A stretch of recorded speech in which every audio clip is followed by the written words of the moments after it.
Good evening good evening good evening. और मेरे अर्जुनास कैसे हो सब लोग? बढ़िया, शानदार।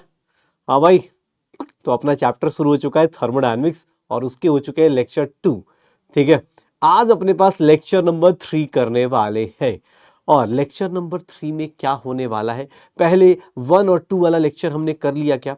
लेक्चर 1 एंड 2 रिवाइज कर लिया है सब लोगों ने। लेक्चर, अरे ठीक है भाई, इंडिया जीतेगी, टेंशन क्यों ले रहा है भाई? तुझे इस बात पे डाउट नहीं रखना है, पढ़ाई करते हैं अभी। ठीक है, हाँ, मैच देखना शाम को जाके, अभी मतलब क्लास के बाद।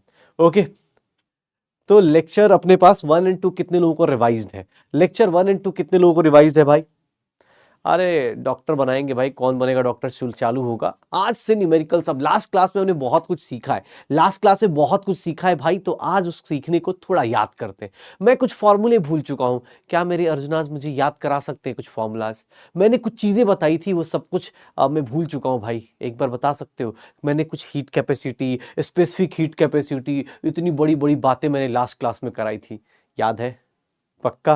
तो चलो अब देखते हैं आज की क्लास में। अब थोड़ा शुरू करते हैं रिवीजन, और रिवीजन में पहले ये देखेंगे कि भैया कौन सी चीज कैसे होने वाली है, किस तरह से हमने ये चैप्टर स्टार्ट किया था, इस चैप्टर जो शुरू किया था वो कहां से शुरू हुआ था और कहां को पहुंच रहा है, कहां को शुरू हुआ था कहां को पहुंच रहा है, और साथ साथ आप आ रहे हो या नहीं आ रहे हो। चलो भाई, ये चैप्टर शुरू किया था हम लोगों ने सिस्टम से, और सिस्टम में मतलब सिस्टम का मीनिंग हमने यही सोचा था कि सिस्टम का मतलब क्या है, जिसके ऊपर ऑब्जर्वेशन होगी, जिसके ऊपर ऑब्जर्वेशन होगी। मैं कुछ लिख रहा हूं, मैं कुछ लिख रहा हूं, क्या मुझे बता सकते हो होमोजीनियस सिस्टम और हेट्रोजीनियस सिस्टम? ये होमोजीनियस सिस्टम और हेट्रोजीनियस सिस्टम, होमोजीनियस और हेट्रोजीनियस सिस्टम की बात करें, अगर होमोजीनियस और हेट्रोजीनियस सिस्टम की बात करें तो होमोजीनियस और हेट्रोजीनियस में बता सकते हो, अगर रिएक्टेंट गैस है और प्रोडक्ट अपने पास लिक्विड है, ये सिस्टम किसका पार्ट होगा,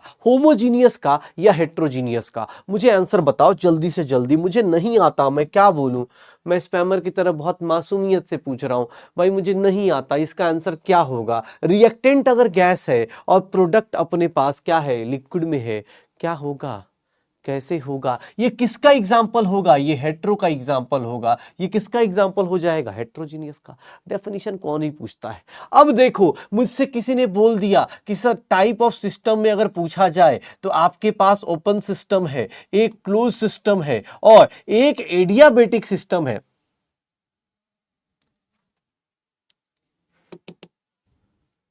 एक ओपन सिस्टम है, एक क्लोज सिस्टम है और एक एडियाबेटिक सिस्टम है।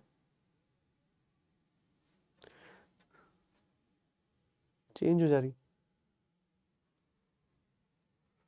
ओपन सिस्टम है, क्लोज सिस्टम, लाइट्स चेंज हो रही हैं।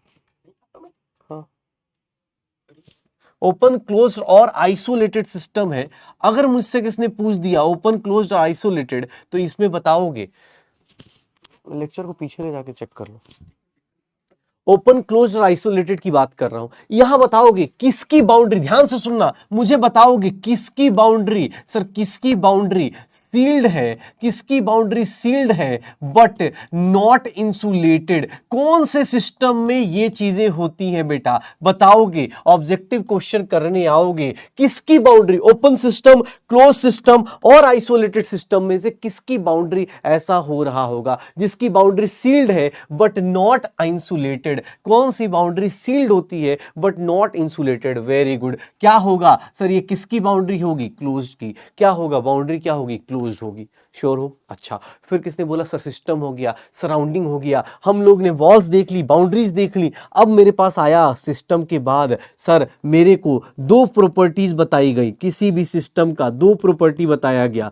प्रॉपर्टीज ऑफ सिस्टम की बात करें, सिस्टम की दो प्रॉपर्टीज बताई गई, सिस्टम की दो प्रॉपर्टीज बताई गई। एक बताया गया एक्सटेंसिव प्रॉपर्टीज, एक बताई गई एक्सटेंसिव प्रॉपर्टी और एक बताई गई इंटेंसिव प्रॉपर्टीज। मुझे ये बता दो, मुझे ये बता दो सर एक्सटेंसिव और इंटेंसिव में डेंसिटी किसका पार्ट है? डेंसिटी किसका होता है? Density is example of, density is an example of, किसका एग्जांपल है? डेंसिटी एक्सटेंसिव का एग्जांपल है, या इंटेंसिव का एग्जाम्पल है, डेंसिटी एक्सटेंसिव का एग्जाम्पल है या इंटेंसिव का एग्जाम्पल है। डेंसिटी किसका एग्जाम्पल है सर? डेंसिटी क्या होता है? Mass upon volume, mass upon volume. अरे मास अपॉन वॉल्यूम, ये भी एक्सटेंसिव, ये भी एक्सटेंसिव और ये भी एक्सटेंसिव हो गया, वो भी एक्सटेंसिव हो गया, एक्सटेंसिव और एक्सटेंसिव, ये एक्सटेंसिव और एक्सटेंसिव, ठीक है। एक्सटेंसिव और एक्सटेंसिव क्या होगा? एक्सटेंसिव अपॉन एक्सटेंसिव किसका एग्जांपल होगा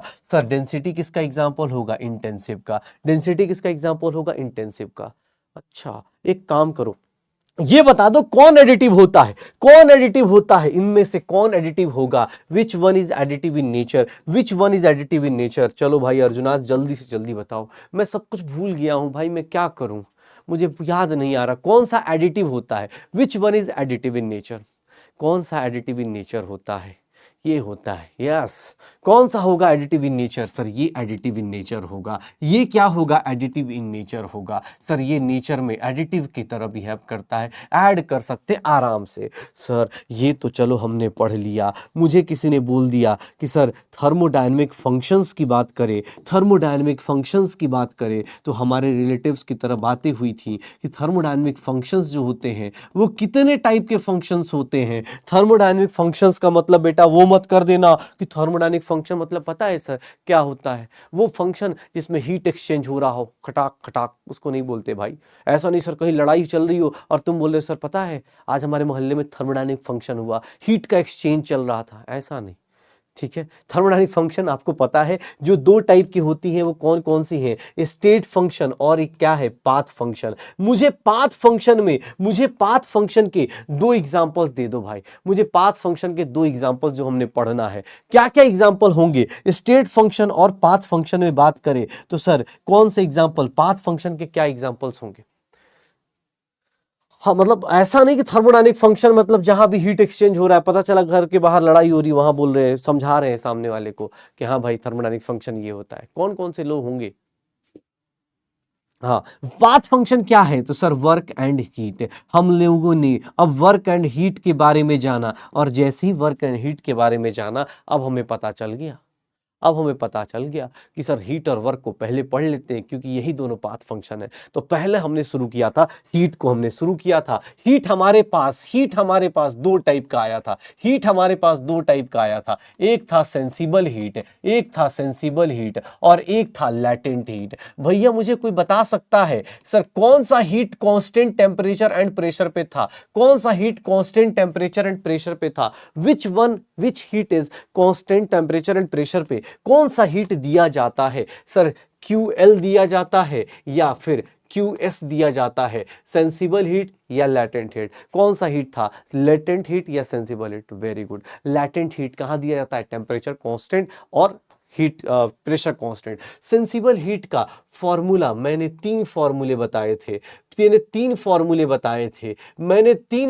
बताए थे। मुझे बता सकते हो सर, मुझे एक सिंपल सी बताना, लैटेंट हीट के फॉर्मूले में, एक मिनट देख लो अपने पास, ये आया था। मुझे एक सिंपल सी बताना कि सर लैटेंट हीट है, ध्यान से देख लो अपने पास। अगर मैं बोल रहा हूं कि sir ice eight -10 degree Celsius है और यहां से मुझे कन्वर्ट करना है वाटर एट 10 डिग्री सेल्सियस पे, तो मुझे बता सकते हो क्या कोई डायरेक्ट फॉर्मूला लगेगा या इसमें बहुत दो तीन टाइप के हीट लगने वाली है? कितने टाइप की हीट यहां लगेगी मुझे बस ये काउंट करके बता दो। अगर मैं यहां से यहां जाऊंगा सर टोटल हीट कितने टाइप की होगी? यहां पे एक ही टाइप की हीट होगी। क्यू टोटल कितना निकालेंगे? क्यू टोटल कितने टाइप की आएगी? आइस से सिर्फ वाटर जा रहे हैं, तो टोटल टाइप की हीट बता दो क्या होगा? आइस से सिर्फ वाटर जा रहे, टोटल टाइप की हीट बता दो कितने टाइप की हीट लगेगी? सर आइस से वाटर जाएंगे, कैसे चले जाओगे? आइस डायरेक्ट वाटर में कन्वर्ट हो सकता है क्या? नहीं, पहले आइस खुद को कूल करेगा। आइस पहले कहां पे? अपने आप वाटर में नहीं आएगा सर, इसको क्या बोलेंगे? Sensible heat. सर आइस फिर किसमें कन्वर्ट होगा? वाटर में कन्वर्ट होगा। आइस फिर किसमें कन्वर्ट होगा? वाटर में कन्वर्ट होगा, ये क्या कहलाएगा, लैटेंट हीट। और यहां से यहां जाएंगे, यहां से यहां जाएंगे तो ये क्या हो जाएगा सर, इसको क्या बोल देंगे सर, इसको क्या बोल देंगे, सेंसिबल हीट। इसको क्या बोल देंगे, सेंसिबल हीट। ये QS2 बोल देंगे, इसको क्या बोल देंगे, QS2। सर कितना हो जाएगा, Q टोटल की वैल्यू देखोगे, QS1 plus QL plus QS2 यही आएगा ना, तो भैया कर लो, हो जाएगा। तीन टाइप की हीट यही होगी, तीन सेंसिबल हीट होनी है, दो सेंसिबल हीट और एक लैटेंट हीट आएगा। कर सकते हैं सब लोग, कर सकते हैं सब लोग, श्योर हो, कर लोगे। अच्छा मुझे चलो इस क्वेश्चन का बहुत डिफिकल्ट क्वेश्चन पूछूंगा मैं। इतना डिफिकल्ट क्वेश्चन शायद तुम्हें पूछा जाए कहीं। ऐसा किसी ने बोल दिया कि sir latent heat of fusion, ये लैटेंट हीट ऑफ फ्यूजन मैंने आपको दे दिया, मान लो 1000 किलो जूल्स दे दिया पर मोल। क्या मुझे बता सकते हो, अगर मैं ऐसा लिख दूं, अगर मुझे ऐसा लिख के दे दिया जाए, इस रिएक्शन की हीट बता सकते हो, इस रिएक्शन का लैटेंट हीट या हीट क्या होगा, मुझे जल्दी से जल्दी बताओ। इस रिएक्शन का लैटेंट हीट उल्टा पूछा जाए, इसको लैटेंट हीट ऑफ क्या बोला जाएगा सर, इसको क्या बोलेंगे हम लोग, लैटेंट हीट ऑफ सॉलिडिफिकेशन। अगर सॉलिडिफिकेशन का अगर लैटेंट हीट पूछा जाए या फिर क्रिस्टलाइजेशन का लैटेंट हीट पूछा जाए, कितना आ जाएगा, बहुत डिफिकल्ट था ना, कितना आ जाएगा, -1000 आ जाएगा, -1000 किलो जूल्स आ जाएगा। ये याद है सबको। रिएक्शन रिवर्स करोगे, हीट क्या करेगा, सिर्फ साइन चेंज करेगा, उसके अलावा कुछ भी नहीं होगा, उसके अलावा कुछ भी नहीं होने वाला। फिर हम यहां आए किसमें, साइन कन्वेंशन में, साइन कन्वेंशन देखने आए। तो साइन कन्वेंशन में क्या देखने को मिला, साइन कन्वेंशन देखने आए, क्या देखने को मिला कि भैया हीट गिवन टू सिस्टम होता है या हीट एब्जॉर्ब्ड बाय सिस्टम होता है, हीट गिवन टू सिस्टम या एब्जॉर्ब्ड बाय सिस्टम, इसको क्या लेंगे, जल्दी से जल्दी बताओ, ये पॉजिटिव होता है या नेगेटिव होता है। हीट रिलीज्ड और गिवन आउट बाय सिस्टम, अगर रिलीज कर रहा है या गिवन आउट बाय सिस्टम है, इसमें क्या होगा, heat released by system, heat given out by system,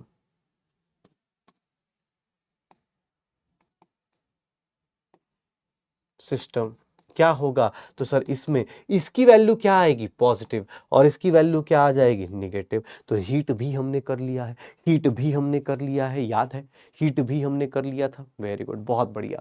अब चलो हीट हो गया, हीट के सारे फॉर्मूलाज हो गए, सब कुछ हमने लास्ट क्लास में किया था। फिर हमने स्टार्ट किया था वर्क, और मैंने बताया भी था कि भैया हमारा वर्क जो होता है, हमारा जो वर्क होता है वो फिजिक्स के वर्क से थोड़ा अलग होता है। फिजिक्स में जो आप वर्क डन पढ़ते हो वो क्या पढ़ते हो सर, F.x पढ़ते हो या फिर P.v पढ़ते हो, डेल्टा V पढ़ते हो, ये फिजिक्स का वर्क डन होता है। लेकिन केमिस्ट्री में because of IUPAC work done का फॉर्मूला केमिस्ट्री में पढ़ोगे तो ये क्या लिखेंगे, -P एक्सटर्नल डेल्टा V या फिर -P external V final -V initial लिख देंगे, यही होगा ना, -P एक्सटर्नल ये होगा।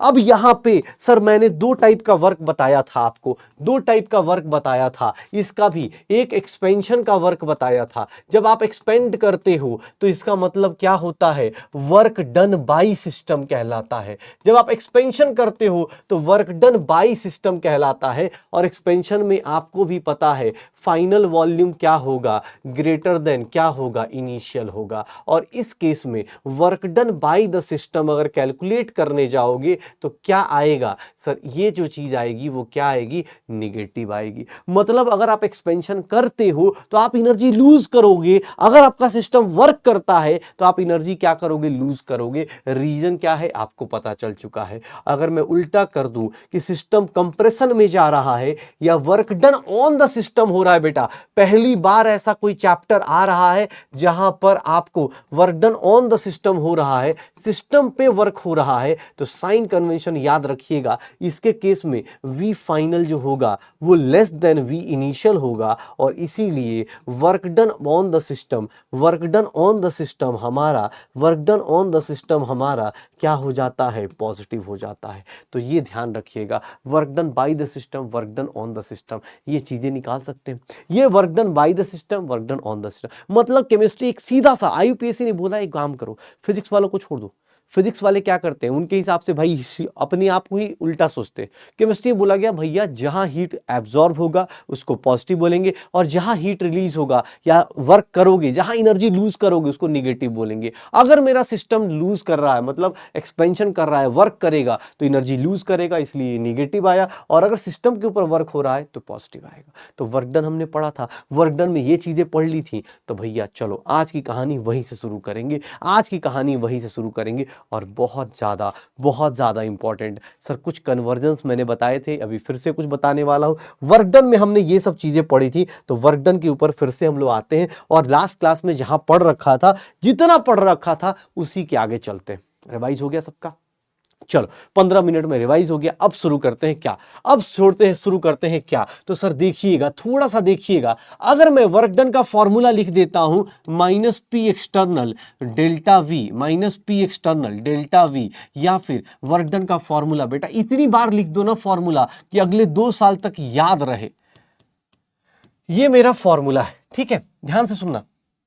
अगर वर्क डन कब कब जीरो हो सकता है, ध्यान से बताना, वर्क डन कब कब जीरो हो सकता है, वर्क डन कब कब जीरो हो सकता है, वर्क डन कब कब जीरो हो सकता है। एक बात बताना, अगर मैं बोल दूं कि सर वैक्यूम में है, वैक्यूम बोल दूं, या फिर इसको हम लोग बोल देते हैं, एक वर्ड यूज करते हैं फ्री एक्सपेंशन। जब भी कोई बोल दे कि सर फ्री एक्सपेंशन हो रहा है या वैक्यूम में है, इसका मतलब क्या हो जाता है कि सर वैक्यूम में जाएंगे तो इसका मतलब कोई आपके ऊपर प्रेशर ही नहीं होगा। अगर आप वैक्यूम में गए, आप वैक्यूम में जाते हो, बोलते हैं ना कि स्पेस में गए सर, हवा में उड़ते रहते हैं, क्यों? क्योंकि आपका प्रेशर क्या हो जाता है, जीरो। और अगर वैक्यूम में कोई पूछ दे कि सर वर्क डन बताइए, तो कितना डिफिकल्ट है ना, कितना डिफिकल्ट है ना सर, कि वैक्यूम में गए वर्क डन क्या हो जाए, जीरो हो जाए। सर कैसे, सर कैसे, देख लो भाई, वैक्यूम में गए, फ्री एक्सपेंशन करने गए, फ्री एक्सपेंशन मतलब आपको कोई रोकने वाला नहीं। आप मूवीज देखते होगे, एस्ट्रोनॉट क्या करते हैं, इधर से उधर जाने के लिए मेहनत नहीं करती, स्पेस में आपको मेहनत नहीं करनी, बस क्यों? क्योंकि सर कोई वर्क डन है ही नहीं, पी एक्सटर्नल आपका जीरो है।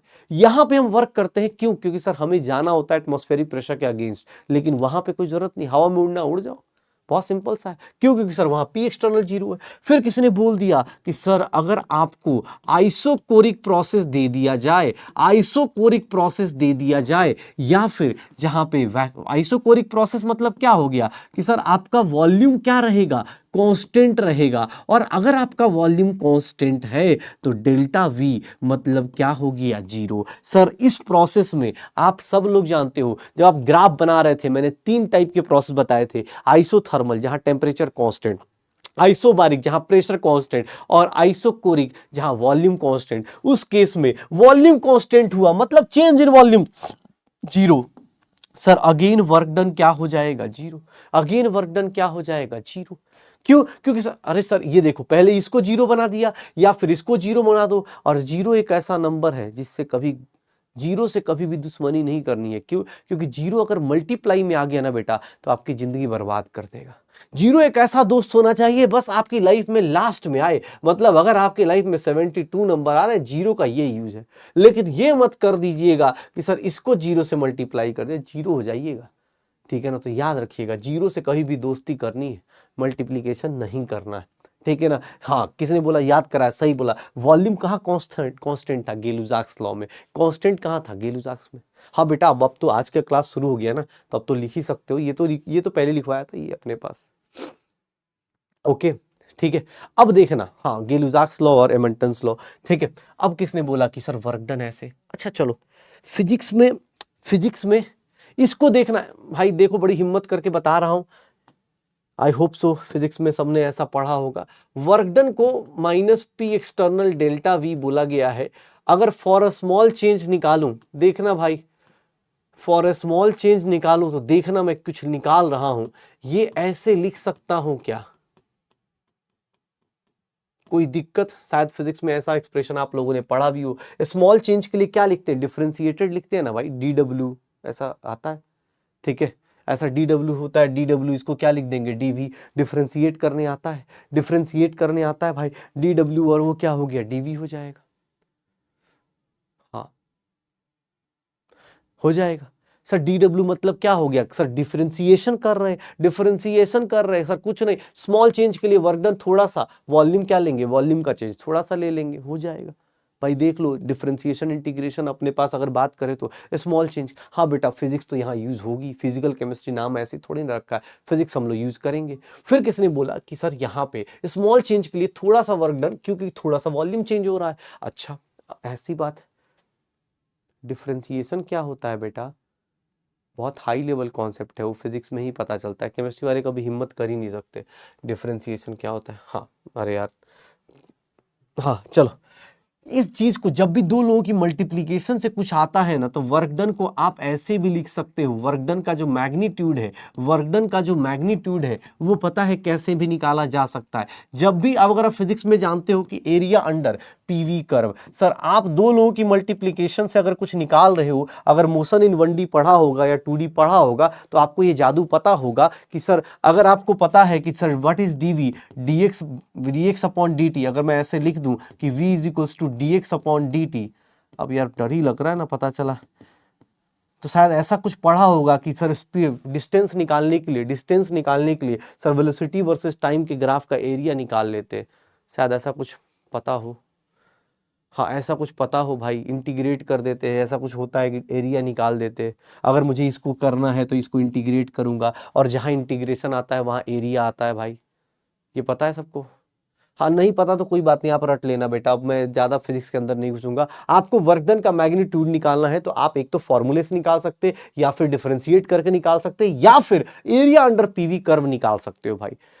हाँ भाई अब देखो कुछ लोग तो छूटेंगे, अब तो सीधी सी बात है, कुछ लोग तो अब लेक्चर में छूटना शुरू होंगे, क्योंकि अब पीछे का रिवाइज पता चला सर एरिया क्या होता है, एरिया बेटा एरिया होता है, कहीं पे जाओगे area under the PV curve निकालना होता है। फिजिक्स में हमने मोशन इन 1D में ये सब में निकाला होगा, आई होप सो आपको याद होगा। एरिया अंडर पीवी कर्व को भी क्या बोलते हैं, वर्क डन। मैंने मॉड क्यों लगाया इसका रीजन बताता हूं। एरिया अंडर पीवी कर्व सिर्फ और सिर्फ क्या देगा, magnitude. Area under PV curve क्या देगा, मैग्नीट्यूड। साइन कैसे डिसाइड होगा तो वो आपको देखना पड़ेगा, मैग्नीट्यूड बता देगा कौन, ये, लेकिन साइन कैसे डिसाइड होगा, तो साइन डिसाइड होगा कि work done by the system हो रहा है या work done on the system हो रहा है। अगर सिस्टम वर्क कर रहा है तब तो नेगेटिव होगा, और सिस्टम के ऊपर वर्क होगा तो क्या होगा, पॉजिटिव होगा। पक्का कोई बोल रहा है सर निकाल दूंगा, चलो यूनिट बताओ, यूनिट ऑफ वर्क डन बता देना। यूनिट ऑफ वर्क डन क्या क्या हो सकता है, यूनिट ऑफ वर्क क्या क्या हो सकता है, कन्वर्जन बताओ। Sir unit of work, sir 1 calorie, याद है कैलोरी को क्या लिखते हैं, 4.818 जूल, या फिर इसी को लिख देते हैं 4.2 जूल्स। ये सब कन्वर्जन याद है। सर हमने केमिस्ट्री अपने पास यूनिट्स की बात करी, सर 1 जूल की बात करें तो 1 जूल कितना होता है, 10 की पावर 7 अर्ग होता है, 10 की पावर 7 अर्ग होता है, याद है 10 की पावर 7 अर्ग होता है। यूनिट ऑफ वर्क में और कोई चाहे तो सर इसके साथ आपको ही पता है। सर अगर प्रेशर को किस में ले लें, एटीएम में, वॉल्यूम को किस में ले लें, लीटर में, तो याद रखिएगा 1 लीटर एटीएम भी वर्क डन का यूनिट हो सकता है, और इसको हम लोग बोल देते हैं 101 जूल्स, या फिर 100 जूल्स भी ले लेते हैं कहीं कहीं, 100 जूल्स भी ले लेते हैं कहीं कहीं। वर्क का एक यूनिट याद रखिएगा, एनर्जी का एक यूनिट याद रखिएगा, 1 लीटर एटीएम। भाई फिजिक्स पढ़ लिए, बेसिक यूनिट डायमेंशन पढ़ लिया होगा। कोई पूछेगा लीटर एटीएम कैसे आया, तो बेटा प्रेशर का क्या होता है एटीएम, वॉल्यूम का चेंज क्या आएगा लीटर, लीटर एटीएम भी वर्क डन का यूनिट आ सकता है, ठीक है, लीटर एटीएम भी वर्क डन का यूनिट आ सकता है भाई, हो जाएगा, श्योर हो। तो 1 litre atm is nothing 101 joules, या फिर कैलकुलेशन करने के लिए 100 जूल मान के आप कैलकुलेशन कर देना, 100 जूल मान के कैलकुलेशन कर देना, बस ये निकाल देना, एरिया अंडर द कर्व निकाल देना, स्टेट फंक्शन, पाथ फंक्शन, इसके अलावा बाकी चीजें अब देख लो। वर्क डन के बारे में बात कर ली हम लोगों ने, वर्क डन के बारे में बात कर ली, हो जाएगा, श्योर हो, श्योर हो। क्वेश्चन दो, वर्क डन अगर स्केलर है तो साइन क्यों आ रहे हैं, बिकॉज वर्क डन स्केलर आपके फिजिक्स में है, यहाँ पे हम लोग रिप्रेजेंट करने का तरीका है बेटा, रिप्रेजेंट करने की तरीका है वर्क डन। कहीं मैं कहीं अगर एक बात बताओ, कहीं प्रॉफिट और लॉस कहीं नहीं लिखा हो, किसी ने बोल दिया तुमसे, एक सिंपल चीज, प्रॉफिट और लॉस के बदले मैं बोल दूं कि यार मैं एक पर बिजनेस कर रहा था, मेरा जो नेट जो वर्थ आया, नेट वर्थ जो आया जो भी बिजनेस करने के बाद, अगर मैं ऐसा लिख दूं कि -200 रुपीज आया, तो इसका मतलब तुम समझ जाओगे ना कि माइनस में आ रहा है, मतलब सर को लॉस हुआ होगा। निगेटिव साइन क्या बता रहा है, लॉस को। अगर मैं यही चीज प्लस में लिख दूंगा, तुम बोलोगे अच्छा सर को 200 रुपए का फायदा हुआ। तो साइन क्या बताता है, आपके साइन को बता रहा होता है कि हाँ भाई साइन ये बताएगा किस डायरेक्शन में जा रहे हो आप। ये यहाँ पे वेक्टर की बात नहीं कर रहा। अगर मैं कहीं ऐसा लिख दूंगा कि सर किसी सिस्टम में वर्क डन ऐसे लिखा हुआ है +200 जूल्स, तो इसका मतलब आप समझ जाओगे कि सर ने प्लस लिखा है मतलब सिस्टम के ऊपर वर्क हुआ होगा। वर्क डन प्लस लिखा है मतलब सिस्टम के ऊपर वर्क हुआ होगा। अगर यही वर्क डन ऐसे लिख दिया जाए कि सर -400 जूल्स, आप समझ जाओगे कि भैया सिस्टम ने वर्क किया हुआ है और कुछ नहीं है, सिस्टम ने वर्क किया हुआ है। ये देख लेना, ये सिस्टम ने वर्क किया हुआ है, इसका डिफरेंस याद रखिएगा पक्का। तो प्रॉफिट लॉस को मतलब होता है ना कि बड़े आदमी वो नहीं करते, वो सीधा प्लस माइनस से काम चला लेंगे। वर्क डन मैग्नीट्यूड से निकाल सकते हैं। क्वेश्चन करें 1 लीटर एटीएम कैसे आया 101 जूल। बेटा लीटर को मीटर क्यूब पुट कर देना, लीटर को मीटर क्यूब में पुट करोगे। बेटा कन्वर्जन मत कराओ, कन्वर्जन कराओगे बहुत दिक्कत आ जाएगी। मैं बताने को बता दूंगा फिर बोलोगे कि सर नहीं याद आ रहा, क्योंकि आपको 1-2 कन्वर्जन बताए हैं मैंने। 1 एटीएम इज नथिंग 1.01 इंटू 10 की पावर 5 पास्कल्स और 1 लीटर इज 10 की पावर -3 मीटर क्यूब। बेटा इन दोनों को मल्टीप्लाई कर देना, आंसर आ जाएगा। मैं आपको ज्यादा कन्वर्जेंस नहीं करा रहा, बस आप काम की चीज सीख लीजिए, ठीक है। तो भैया आप देखो सिस्टम अपने पास पता चल गया, उसका वर्क डन पता चल गया, उसके बारे में पता चल गया, कहां कहां जीरो हो सकता है, किस तरह से जीरो हो सकता है, वर्क डन का मैग्नीट्यूड कैसे आएगा, यूनिट क्या होता है, और उसके बाद क्वेश्चन। और क्वेश्चन इतना डिफिकल्ट भाई साहब कोई अर्जुना कर नहीं पाएगा। देखते हैं कौन कौन करता है। चलो भाई, इतना डिफिकल्ट वर्क डन का क्वेश्चन, इतना डिफिकल्ट वर्क डन का क्वेश्चन भाई साहब देखना ये क्वेश्चन कैसे होगा। एक आइडियल गैस है, आइडियल गैस याद है, गैस याद है, आइडियल गैस याद है या भूल गए कि सर गैस तो आइडियल ही होता है। नहीं, ऑब्वियस है, अब तो रियल गैस भी पता है, अब तो रियल गैस ही पता है। एक गैस एक्सपेंड कर रहा है, वॉल्यूम उसका कहां से कहां एक्सपेंड कर रहा है, इतना से इतना एक्सपेंड कर रहा है। प्रेशर भी ऐसा यूनिट में दिया है, वर्क डन निकालना है। अब आपको बहुत सिंपल सी कैलकुलेशन करनी है, आप खुद समझदार हैं, एक बार ट्राई करके देखिए, यहाँ के ऑप्शंस देखिए, फिर आपको मजा आएगा कि चीजें हो क्या रही हैं यहाँ पे। जल्दी, वेरी गुड, बहुत सारे बच्चे तो बहुत अच्छी पढ़ाई कर रहे हैं यार, मतलब सबको सब कुछ याद आ रहा है। मुझे तो लग रहा था कि कुछ लोग होंगे कि भूल चुके हैं कि sir PV is equals to nRT ये सब क्या होता है।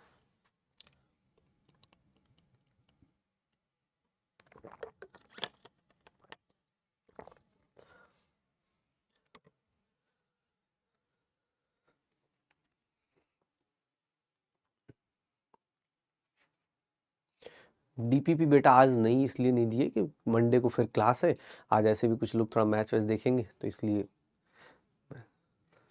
हाँ मैच वैच देखेंगे तो यार उनको ऑब्वियस है ना, आज थोड़ा सा, कल सैटरडे संडे भी है तो भैया थोड़ा देखने दो यार।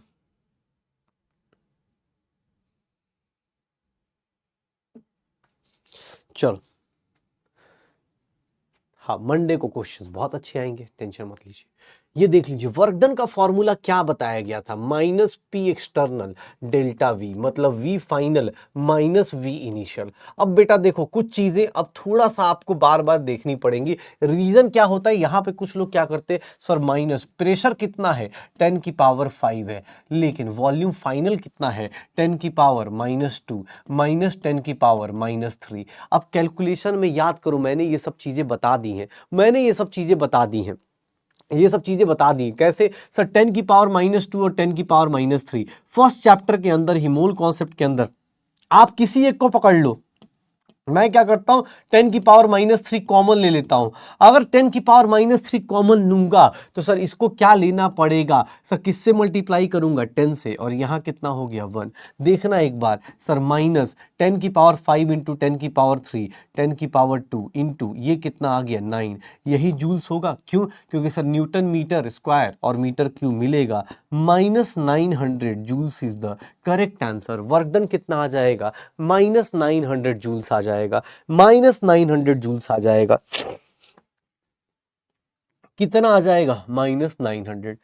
सर पॉजिटिव तो आ ही नहीं सकता था, एग्जाम हॉल में पहले ही ये दो ऑप्शन एलिमिनेटेड थे, जितने सी और डी वाले लोग थे। क्यों, क्योंकि सर यहाँ लिखा है एक्सपेंशन, एक्सपेंशन का मतलब क्या था, वर्क डन हमेशा नेगेटिव होगा। तो यहाँ ऑप्शंस काटना बहुत ही आसान था, ऑप्शंस काटना बहुत ही आसान था। क्यों, क्योंकि सर आपके पास क्या है, ये वाला ऑप्शन तो हमेशा ही एलिमिनेटेड था, रीजन एक्सपेंशन हो रहा है तो हमेशा निगेटिव आएगा।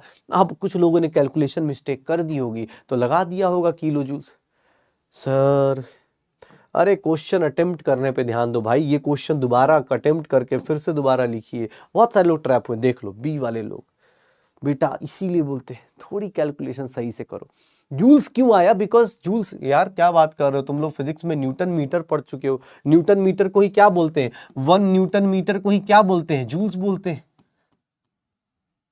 1 न्यूटन मीटर को क्या बोलते हैं? जूल्स बोलते हैं। किलो जूल्स कैसे आया? अरे किलो जूल्स तब आता ना, न्यूटन को एसआई से मल्टीप्लाई करो तो एसआई यूनिट आएगा बेटा। गलती हुई, गलती मान लो। गलती हुई, गलती को मान लो, और क्या। अरे कोई दिक्कत नहीं यार, चीजें हैं, होने दो। हाँ सिली मिस्टेक हो गई तो हो गई, तो ठीक है ना, अभी हो गई चलेगा, माफी मिल जाएगी, लेकिन भैया एग्जाम हॉल में थोड़ी ना होनी चाहिए। बस ये देख लेना कि हाँ भाई ये क्वेश्चन अपने पास होने चाहिए, ठीक है। अच्छा, किसने बोला सर वर्क डन और कैसे निकाल सकते हो? एरिया अंडर द कर्व निकाल सकते हो। चलो एक चीज देखता हूं कितने लोग एरिया अंडर द कर्व निकालते हैं। कैलकुलेट, और मुझे बताना भी, 1 मिनट, कैलकुलेट वर्क डन।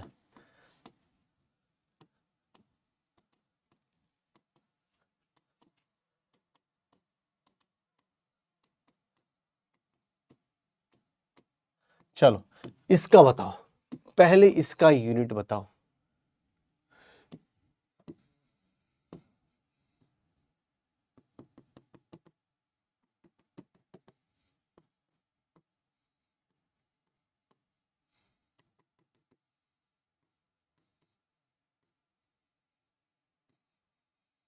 इसका बताना।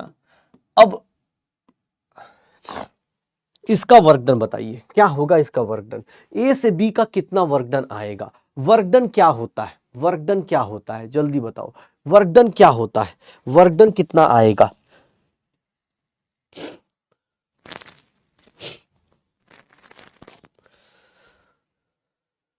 कितना आएगा?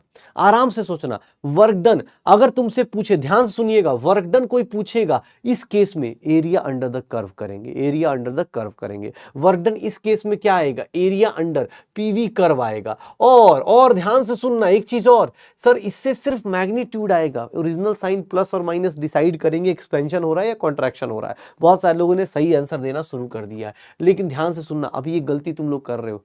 ये लीटर एटीएम में वर्क डन आएगा, अभी भी गलती कर रहे हो। क्या देखना एक बार, एरिया अंडर द पीवी कर माइनस अपने पास, सॉरी क्या हो गया, इसका एरिया कैसे निकालोगे? ये देख लो, इसका एरिया यही होगा, इसका एरिया यही होगा ना बेटा, इस लाइन का एरिया यही होगा, इस लाइन का एरिया यहां तक। तो ए से बी का एरिया निकालना है। कैसे निकालेंगे सर? इसका साइड कितना है? 10, इसकी हाइट कितनी है? 5। तो सर एरिया कितना आ जाएगा? 5 इंटू कितना आ जाएगा? 10। लेकिन सर ये क्या हुआ, ये देखना, 5 एटीएम आया और ये कितना आ गया? 10 लीटर्स आ गया। तो सर वर्क डन का जो मैग्नीट्यूड है वो कितना आ गया? 50 लीटर एटीएम आ गया। या फिर मैं अगर 50 के बदले क्या लिख दूं, 100 जूल्स लिख दूं, तो ये कितना आ गया? 5000 जूल्स आ गया, या फिर 5 किलो जूल्स आ गया। ये लिख सकता हूं।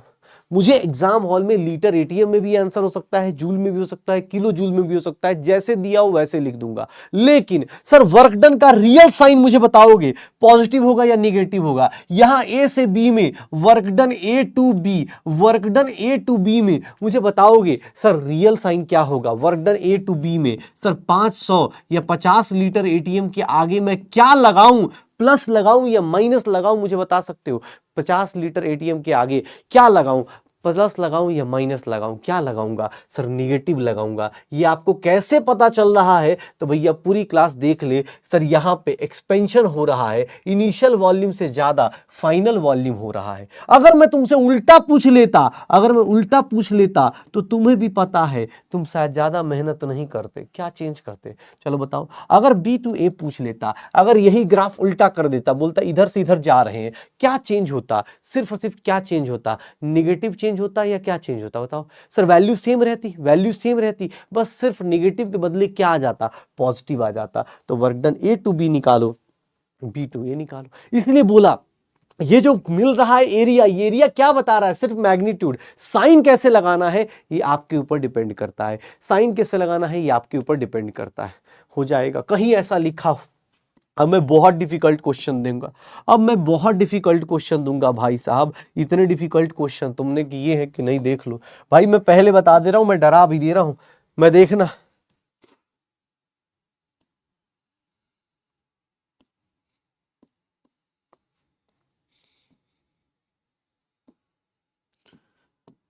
ये इतने डिफिकल्ट क्वेश्चन है।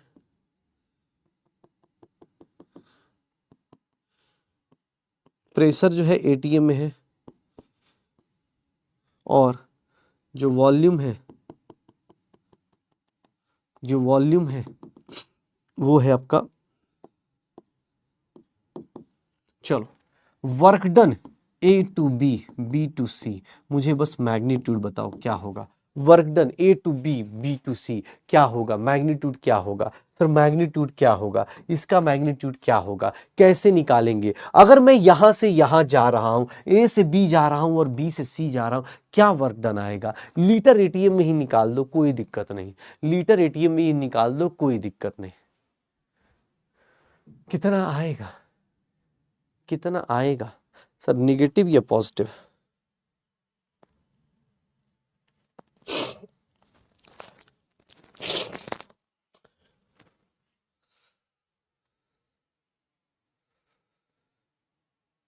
कितना आएगा।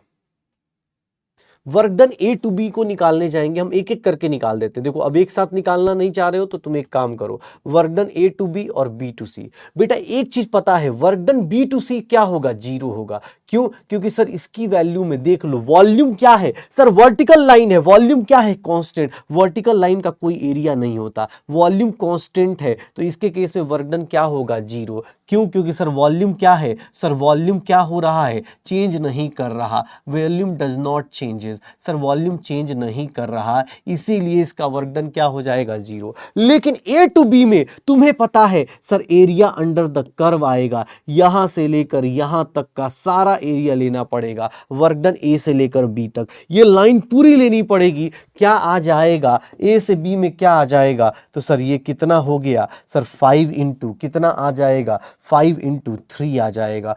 5 एटीएम, 5 एटीएम, 5 एटीएम देख लो अपने पास, 5 एटीएम इंटू सर ये हाइट कितनी है, 5 एटीएम, ये पूरा हाइट कितना है 5, ये चेंज कितने का हो रहा है, 3 लीटर का, तो सर कितना आ गया, 15 लीटर एटीएम आ गया। और अब तुमसे कोई ऐसे पूछ दे ए बी सी, तो इसकी वैल्यू -15 लीटर एटीएम लिख दूंगा। क्यों, निगेटिव क्यों लगा रहा हूं, बिकॉज एक्सपेंशन हो रहा है। निगेटिव क्यों लगा रहा हूं, बिकॉज एक्सपेंशन हो रहा है, एक्सपेंशन हो रहा है। निगेटिव क्यों लग रहा है, बिकॉज एक्सपेंशन हो रहा है। 9 कैसे आ रहा है बेटा, आपने इसका मतलब आपने क्या किया, मैं आपको ट्रैप कर रहा था, फंस गए। ये बेटा बताओ इस लाइन का एरिया कहां से कहां तक काउंट होगा, यहां से लेकर यहां तक काउंट होगा ना बेटा। आप एरिया अंडर द कर्व भूल ही जा रहे हो। एरिया अंडर द कर्व में क्या होगा, इसके एरिया इसके नीचे तक का काउंट होगा ना बेटा, इस एरिया इस कर्व के नीचे तक का, इसका एरिया क्या हो गया, जीरो। तो इसीलिए work done A B C, A से लेकर बी, बी से लेकर सी का वॉल्यूम कितना आएगा, -15। 3 कैसे आया बेटा, ये देखना, ये कितने का चेंज हो रहा है, वॉल्यूम में कितने का चेंज आएगा, 3 का ही तो चेंज आएगा। वॉल्यूम यहां से लेकर यही तक तो चेंज हो रहा है, तो कितना आएगा, 3। कर लोगे, अरे फंस गए, कोई दिक्कत नहीं, क्या फर्क पड़ रहा है, सीखने का टाइम है, सीखने का टाइम है भाई। मंडे को जब आएगा ना क्वेश्चन तब कर लेना। अभी कहां से 3 कहां से आया बेटा, यहां से यहां तक का ही चेंज लोगे ना, यहां से लेकर यहां तक का ही चेंज लोगे ना। ये रेक्टेंगल है, इस रेक्टेंगल का एरिया कैसे लोगे, सर ये हाइट हो गई 5 और इसका चौड़ाई कितनी हो गई 3, 5 इंटू 3 15 कर दो, निकाल दे। अब चलो मैं और ज्यादा फंसाएगा तुम्हें, ये देखना, इतना ज्यादा एरिया अंडर द कर्व भाई फिजिक्स में पढ़ चुके हैं sir, area under the curve physics में भी निकाल चुके हैं, लेकिन मैं तुम्हें फंसाएगा कैसे, ये देखना, ये देखना।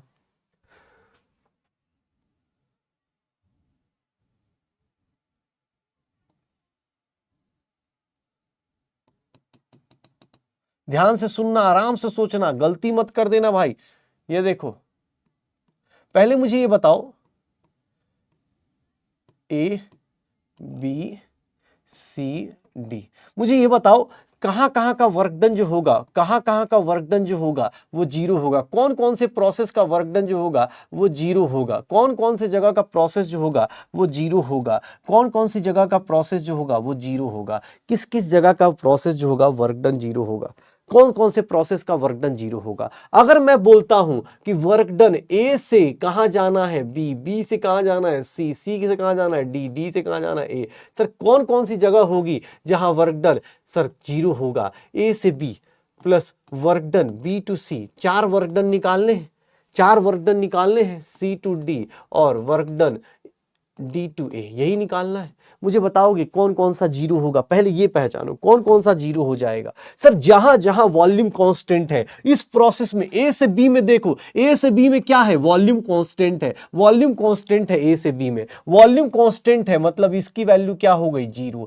इसकी वैल्यू क्या हो गई, जीरो। सर अगर मैं बोलूं सी टू डी में भी वॉल्यूम कांस्टेंट है मतलब इसकी वैल्यू क्या हो गई, जीरो। सर ये देख लो इसकी वैल्यू क्या हो गई, जीरो। जीरो जीरो करके निकाल दे भैया, जीरो जीरो करके निकाल दे, ए बी और सी डी निकल गया, 2 वर्क डन गायब हो गए, बचे कौन, 2। अब देखना sir B to C expansion है, ऑब्वियस है, ये ऊपर से नीचे तक इसका एरिया निकालो, बी टू सी का एरिया निकालो भाई साहब, वर्क डन बी टू सी का एरिया। भैया ये हाइट कितनी होगी, बी टू सी के लिए मैं थोड़ा अलग कलर कर देता हूं, बी टू सी का एरिया निकालो, कितनी हाइट है इसकी, ये पूरा, ये देख लो, बी टू सी का एरिया निकालो कितनी होगी, बी टू सी का एरिया निकालोगे कितनी आएगी। सर कितना है, हाइट कितना है, 3 एटीएम का, हाइट कितना है, 3 एटीएम का, शुरू से लेकर हाइट 3 एटीएम का। सर कितने से मल्टीप्लाई कर दें, 2 लीटर का। सर ये वर्क डन क्या है, निगेटिव है या पॉजिटिव है, मुझे अभी बता दो। ये वर्क डन बी टू सी में निगेटिव होगा या पॉजिटिव होगा, मैं यहां निगेटिव लिख सकता हूं, क्यों सर, क्योंकि ये एक्सपेंशन हो रहा है, तो एक्सपेंशन का वर्क डन बी टू सी का वर्क डन देख लीजिए, -3 एटीएम इंटू 2 लिख सकता हूं, -3 एटीएम इंटू 2 लिख सकता हूं। अरे बेटा यहां से लेकर यहां तक का एरिया अंडर द कर्व का मतलब क्या होता है, यहां से लेकर यहां तक का आपको क्या करना है, एरिया पूरा निकालते हैं ना बेटा, कैसी बात कर रहे हो, बीच का क्यों निकालोगे, आपको यहां से लेकर यहां तक का, नीचे कभी भी एरिया निकालते हो ऑन द एक्सिस, पूरा एक्सिस तक लेके आते हो ना बेटा। -6 आ गया। और किसी ने बोला नहीं सर, अभी एक बात बताइए, ये तो बी टू सी का आया, ये तो बी टू सी का आया आपकी लाइफ में, बी टू सी का आया आपकी लाइफ में, अब बताइए, अब बताओ, थोड़ा सा ज्यादा अपने को ज्यादा हीरो बन रहे थे। सर डी टू ए का बताइए, तो डी टू ए का क्या एरिया आएगा, चलो डी टू ए का एरिया बताओ, डी टू ए का एरिया क्या आएगा। सर डी टू ए का एरिया कौन सा आएगा, डी टू ए का एरिया कौन सा आ जाएगा, सर यही होगा, डी टू ए का एरिया कौन सा आ जाएगा, सर यही वाला होगा, डी टू ए, ये डी टू ए वाला एरिया कौन सा होगा, सर यहां कंप्रेशन हो रहा है, तो सर डी टू ए का एरिया निकाल दीजिए, कितना है, इसकी हाइट कितनी है, 1, इसकी हाइट कितनी है, 1 एटीएम। सर कितना वॉल्यूम चेंज हो रहा है, अगेन 2 लीटर, और अब की बार work done on the system हो रहा है, तो इसको क्या लूंगा, पॉजिटिव, तो सर कितना हो गया, -6 litre ATM plus 2 litre ATM, और सर इसी से वैल्यू आ गई -4 लीटर एटीएम आ गई, या फिर जूल्स में कोई बोलेगा तो -4 × 101 जूल्स लिख दूंगा। कोई दिक्कत, समझ में आया, समझ में आ रहा है। वर्क डन ए से, सर ये पूरे एरिया का वर्क डन निकाल दो, ए से बी गए, बी से सी गए, ए से बी, बी से सी, कहीं भी जाओ भाई मुझे उससे मतलब नहीं, इसमें से 2 वर्क डन पहले ही जीरो, देखते ही जीरो हो गया, बाकी जो बचे 2 निकाल लो, बाकी जो बचे 2 निकाल लो। हाँ सर इसका एक बोला क्यों जीरो हुआ, अरे भाई बेटा क्या यार, इसको जीरो क्यों ले रहे हैं, बिकॉज वॉल्यूम चेंज नहीं कर रहा, वॉल्यूम चेंज नहीं कर रहा, वर्क डन, ये एक बोला साइन क्लियर नहीं है, सुन ले बेटा एक बार, एक्सपेंशन का मतलब क्या होता है, एक्सपेंशन का दिमाग में डाल, दिमाग पे जोर नहीं, घुटनों पे जोर डाल, हो सकता है। एक्सपेंशन का मतलब होता है वॉल्यूम का बढ़ना, बेटा ये वॉल्यूम बढ़ रहा है, नहीं तो क्या हो रहा है, ये देखना थोड़ा, ये क्या हो रहा है बेटा, मैथ की तरह समझाऊं क्या, कि 2 के बाद बेटा 3 आता है, 3 के बाद 4 आता है, देखो बेटा वॉल्यूम बढ़ रहा है, बढ़ रहा है, बढ़ रहा है, बढ़ रहा है, तो ये बढ़ रहा है, बी टू सी में वॉल्यूम बढ़ रहा है, मतलब एक्सपेंशन हो रहा है, work done by the system हो रहा है, तो सर निगेटिव होगा, जब सिस्टम वर्क करता है तो हीट लूज होती है, एनर्जी लूज होती है, इसीलिए निगेटिव लेते हैं। और सर अगर उल्टा चले, ये देखो डी से ए जा रहे हैं, देखो डी से ए, देखो देखो देखो, घुटनों पे जोर मारो मारो मारो मारो, देखो देखो देखो, आएगा आएगा, आ गया, डी से ए पे आ जाएगा पक्का। डी से ए में क्या हो रहा है, कंप्रेशन हो रहा है, वॉल्यूम कम हो रहा है, तो सर ये work done on the system है, ये क्या होगा, 1 एटीएम इंटू 2 लीटर हो जाएगा, श्योर हो। हाँ अरे जोर देखो यार, बुरा मानोगे सही मानो यार, जो सच है वो सच है यार, कभी कभी लगता है ना अपने को, हाँ कभी कभी लगता है, बुरा हम लोग को भी लगता है भाई, अब सोच रहे हो एक्सपेंशन, बेटा कल ही बताया था, लास्ट क्लास में ही बताया गया था कि एक्सपेंशन का मतलब होता है वॉल्यूम का बढ़ना, एक्सपेंशन का मतलब होता है वॉल्यूम का बढ़ना, और कंप्रेशन का मतलब होता है वॉल्यूम का कम होना। अब अगला भाई जल्दी से जल्दी बताना, अगला क्वेश्चन अगर ऐसा दूंगा तुम लोग करने को तैयार हो तभी दूंगा, नहीं तो बहुत डिफिकल्ट है भाई, बहुत हार्ड कॉन्सेप्ट बता। ये सब इतना डिफिकल्ट क्वेश्चन मैं नहीं पढ़ाना चाहता बेटा, तुम लोग वोट करोगे तभी मैं दूंगा, अदरवाइज कोई दिक्कत नहीं, मैं क्वेश्चन छोड़ भी सकता हूँ। यस और नो वाले बता दो जल्दी से जल्दी, कितने लोग क्वेश्चन करने को तैयार है भाई? इस तरह का क्वेश्चन अगर दे दिया जाए, अगर ऐसा क्वेश्चन दे दिया जाए, कितने लोग क्वेश्चन करने को तैयार है? यस और नो देख लो भाई, डेमोक्रेसी जीत गई। यस और नो वाले लोग, यस वाले जीत गए। अब मैं थोड़ा टफ देगा, अब मैं टफ देगा, जानबूझ के टफ देगा। क्या टफ देगा? चलो, ट्रेपीजियम सबको पता ही होता है, चलो कोई नहीं देखते हैं। बाकी तो मैं हूं तुम लोगों के साथ, तो कोई दिक्कत है नहीं। बहुत डिफिकल्ट है। प्रेशर, ये यहाँ पे इसका प्रेशर है 3 atm, इसका प्रेशर है 5 atm इस पॉइंट का, और इसका वॉल्यूम है 5 लीटर्स और इसका वॉल्यूम है 9 litres. Calculate work done, ABCDA, इसका वर्क डन कैलकुलेट करना है। अब मुझे नहीं आता है, अब मुझे नहीं आता है, इतना डिफिकल्ट क्वेश्चन मुझे नहीं आता है। कौन कौन है जल्दी जल्दी ट्राई करके देख लो। बस एक हिंट दे देता हूं, जब इसका एरिया निकालोगे, इसका एरिया निकालोगे तो इसके एरिया में ये ट्रायंगल हो गया, ये रेक्टेंगल हो गया, अपना एरिया निकाल लेना।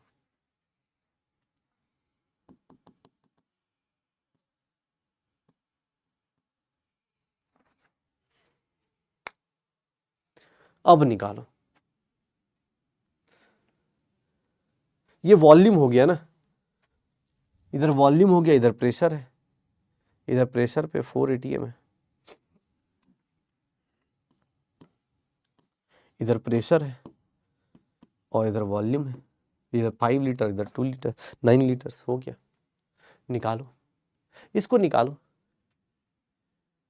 निगेटिव होगा या पॉजिटिव हो तो खुद ही समझ में आ जाएगा, लेकिन पहले तो वर्क डन में देख लो अपने पास। मैं कुछ लिख रहा हूं, वर्क डन A से B plus work done B to C plus work done C to D plus work done D to A। तुझे ही पता है दो वर्क डन तो जीरो ही है, दो वर्क डन तो जीरो ही है, दो वर्क डन तो जीरो है भाई, स्ट्रेट लाइन है, जीरो हो जाएगा। दो वर्क डन तो जीरो हो गया। कैसे? अब बेटा ये जादू इन्हीं के साथ समाप्त हो जाएगा, ये वैल्यू जीरो, ये वैल्यू जीरो। बचा कौन कौन सा? ए से बी का वर्क डन और सी से डी का वर्क डन। सी से डी सबसे आसानी से, अगर टोटल नेट वर्क डन निकालना है तो सर सी टू डी तो सबसे आसान है। कैसे? ये देखिए work done C to D, देखिएगा कैसे निकालते हैं। सी टू डी में क्या होगा sir? Area under this curve निकालना है, एरिया अंडर दिस कर्व निकालना है। कितना एरिया होगा सर? 3 atm हाइट हो गया, और कितने से मल्टीप्लाई कर दें? 4 लीटर से कर दें। और सी टू डी में कंप्रेशन हो रहा है तो ये प्लस हो गया सर। इसका वर्क डन तो बहुत आसानी से आ गया, इसका वर्क डन बहुत आसानी से आ गया। लेकिन लेकिन भाई साहब अगर ए से बी जाना है, इसका एरिया निकालना है यहां से लेकर यहां तक, तो कैसे निकालेंगे? या तो ट्रेपीजियम का एरिया आता हो तो निकाल लो, और नहीं तो इसको दो पार्ट में तोड़ दो। ये ट्रायंगल होगा, ये ट्रायंगल होगा ए बी ऐसे करके, और इस रेक्टेंगल का निकाल दो। तो work done A to B को दो पार्ट में तोड़ देता हूं मैं, दो पार्ट में तोड़ देता हूं। इस ट्रायंगल का एरिया देखना, इस ट्रायंगल का एरिया देखना, तो 1/2 इंटू, ध्यान से देख लो सर, ये 1/2 इंटू दिस, ये हाइट कितनी है 1 की, और सर ये चौड़ाई कितनी है 4 की, तो ये कितना हो गया 2। इस ट्रायंगल का एरिया इतना आ गया। यहां से नीचे की तरफ आओगे, यहां से नीचे की तरफ आओगे, हाइट कितनी है 4 की, 4 atm की, और लेंथ कितनी है 4 atm, और ये कितना है 4 लीटर्स। सर ये वर्क डन आ गया, और ये वर्क डन जो आएगा 2 + 16 18 -18 लीटर एटीएम आ जाएगा। इसका वर्क डन कितना आएगा -18, उसका वर्क डन कितना आएगा +12 litre ATM. Sir total work done net कितना आ जाएगा -6 लीटर एटीएम आ जाएगा। वर्क डन टोटल कितना आ जाएगा -6। क्यों? क्योंकि देख लो सर ये देख लो ना, -18 क्यों आ रहा है, ए से बी क्यों आ रहा है, ए से बी मतलब क्या हो गया सर, ये एक्सपेंशन हो रहा है तो ये वर्क डन निगेटिव होगा, ये वर्क डन कंप्रेशन का है तो वर्क डन क्या हो गया, पॉजिटिव हो गया, ये वाला वर्क डन पॉजिटिव हो गया, ये वाला वर्क डन निगेटिव हो गया। -18 और +12, -18 +12 वर्क डन कितना आ गया, -6 ATM आ गया। वर्क डन कितना आ गया, -6 ATM आ गया। हाँ बेटा ट्रेपीजियम ये सब थोड़ा हार्ड कॉन्सेप्ट तो होगा ही ना, ठीक है।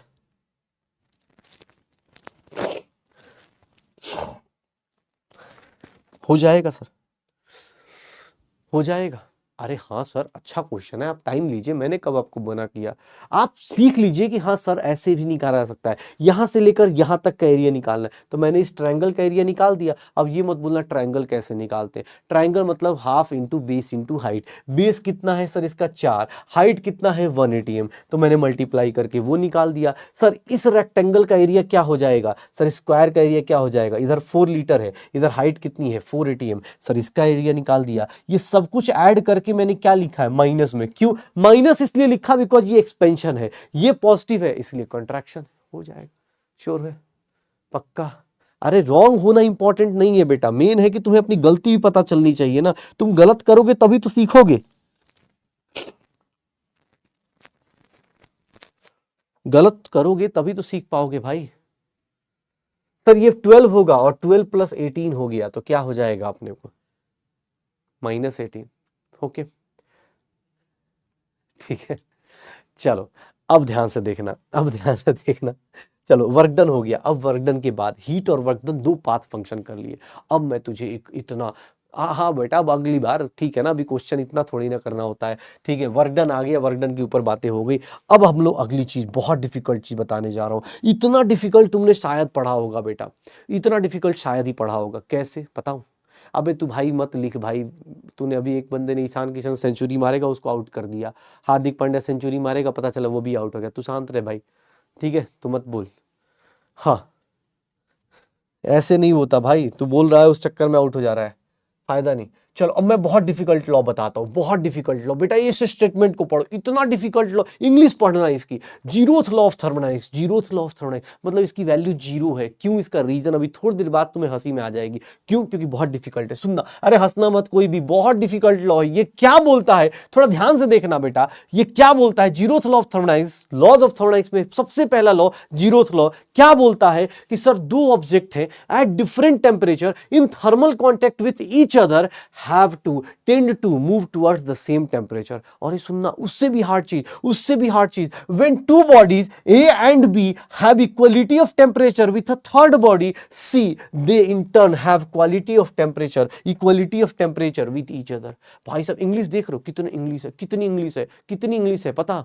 अब मैं तुम्हें एक सिंपल सी लैंग्वेज में बताऊं, ये तो चलो किताब की लैंग्वेज हो गई, एक सिंपल सी लैंग्वेज बताऊं। ये क्या बोल रहा है, ये बोल रहा है, ध्यान सुनना बेटा, अगर ए का टेम्परेचर, अगर टेम्परेचर ऑफ ए अगर टेम्परेचर ऑफ सी के बराबर है, टेम्परेचर ऑफ बी बेटा टेम्परेचर ऑफ सी के बराबर है, तो according to zeroth law sir temperature of A is equals to temperature of B होता है। भाई साहब ये लॉ तुम नहीं पढ़ते तो तुम शायद नहीं बता पाते कि इतना डिफिकल्ट लॉ क्या होता है। कि सर ए का टेम्परेचर अगर सी के बराबर है, बी का टेम्परेचर अगर सी के बराबर है, तो ए और बी का टेम्परेचर बराबर होगा। भाई साहब सोच रहे हो क्या है ये, इतना डिफिकल्ट, इतना लॉ पढ़, अब पढ़ना इस स्टेटमेंट को बेटा, अब समझ में आएगा। इतना डिफिकल्ट लॉ बेटा, समझने के लिए यहां दिमाग नहीं चाहिए, कुछ और चाहिए जो बहुत हाई लेवल बात है।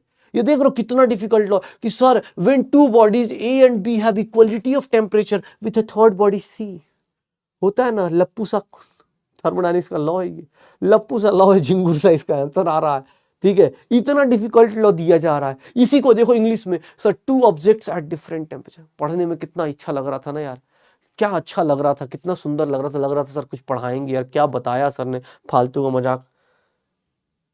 हाँ अंग्रेजी देख रहे हो, इसको बोलते हैं अंग्रेजी, ये जादू देख रहे हो। एक बोल रहा है सर नहीं समझ में आया, हाँ बेटा ये नहीं,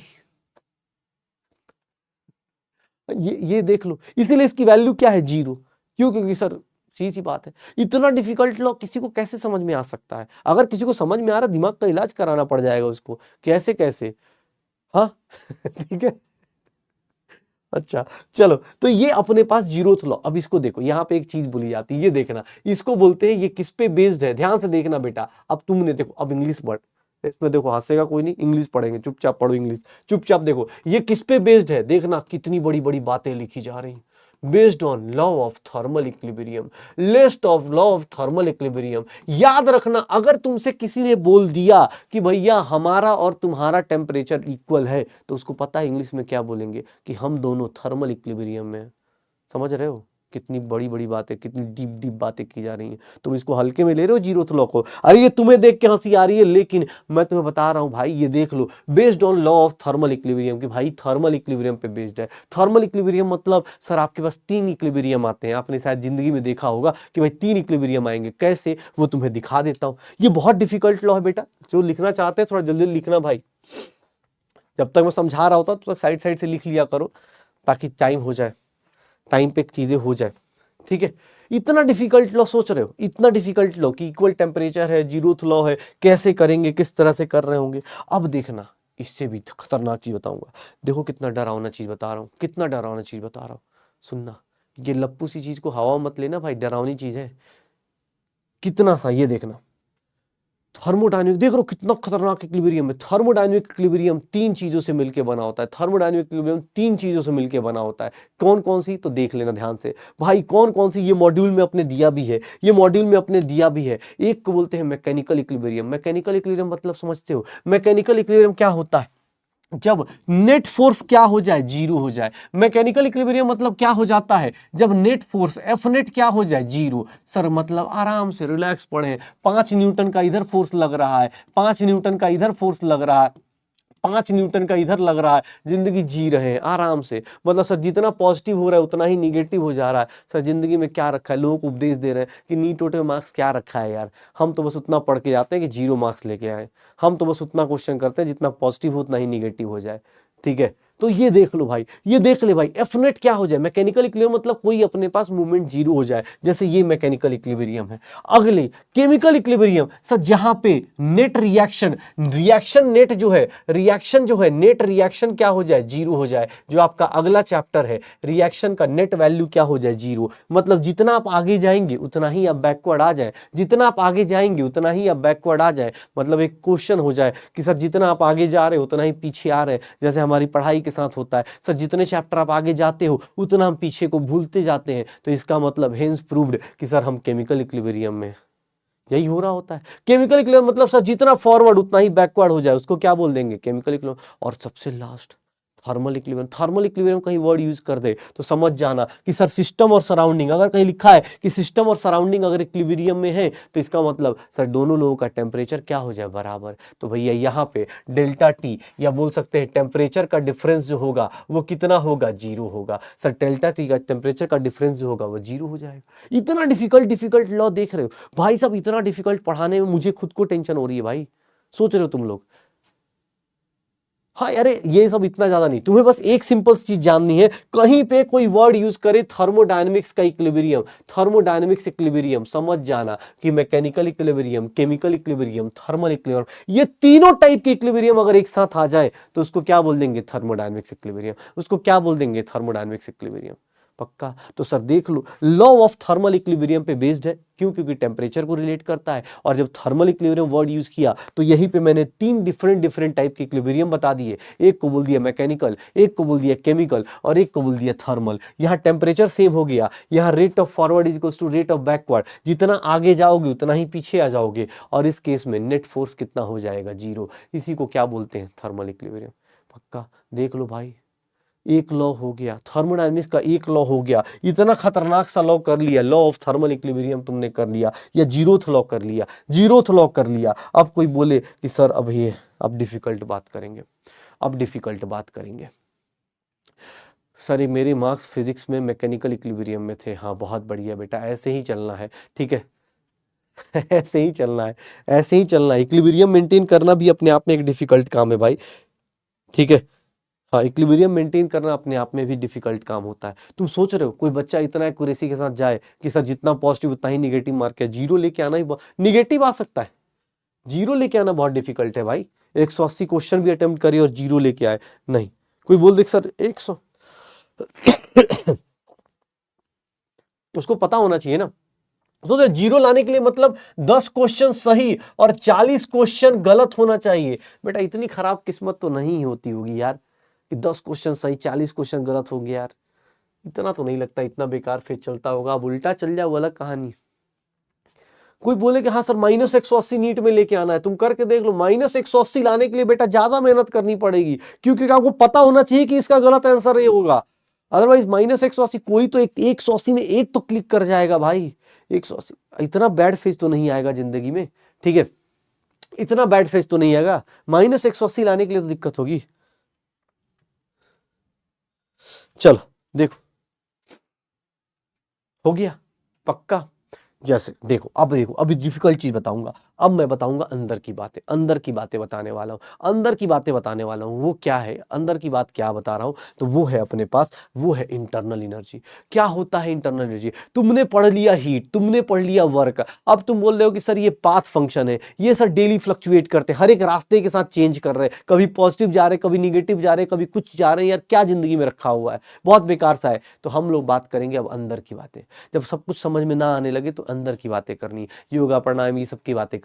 कैसे? हमारे अंदर भी एक एनर्जी है जिसको हम लोग क्या बोलते हैं, इंटरनल एनर्जी। जिसको हम लोग क्या बोलते हैं, इंटरनल एनर्जी। क्या होता है इंटरनल देखना, बहुत डिफिकल्ट है। पहले बता रहा हूँ, कान वान खोल के ऐसे रख दो। अबे कौन है ये हार्दिक पांड्या को आउट करे जा रहा है यार? मैं इस क्लास में ना ऑनलाइन ऑनलाइन थप्पड़ मारने वाला हूं मैं। कौन है ये? आउट कर दिया यार। इस क्लास में कोई कुछ नहीं बोलेगा, चुपचाप रहेगा सब लोग, ठीक है। अरे यार चलो, हाँ, हार्दिक पांड्या आउट।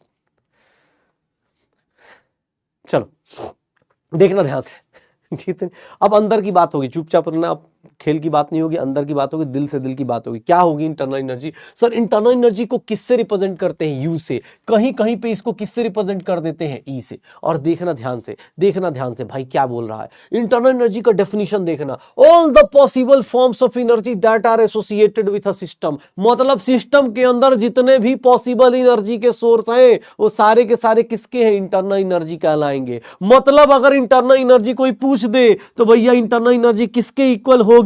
जिंदगी में जितने एनर्जी जानते हो सबको ऐड कर दो। इंटरनल एनर्जी तुम्हारी बॉडी के अंदर कितनी टाइप की एनर्जी होगी? सर काइनेटिक एनर्जी होगी, सर पोटेंशियल एनर्जी होगी। सर लिख देता हूं, पता चला सर यही आ गया डाउट की sir kinetic energy, kinetic energy होगी, पोटेंशियल एनर्जी होगी, पोटेंशियल एनर्जी होगी। सर आपकी बॉडी में वाइब्रेशन हो रहा है, वाइब्रेशनल एनर्जी हो रही होगी। सर आपकी बॉडी में आपका स्टमक ये सब काम कर रहा है, उनके अंदर रोटेशन हो रहा है तो रोटेशनल एनर्जी होगी। सर आपके आपके रोटेशनल एनर्जी होगी। आपके अंदर इलेक्ट्रॉन्स प्रोटॉन्स न्यूट्रॉन्स हैं, इलेक्ट्रॉनिक एनर्जी होगी, इलेक्ट्रॉन्स की एनर्जी होगी, इलेक्ट्रॉनिक एनर्जी होगी।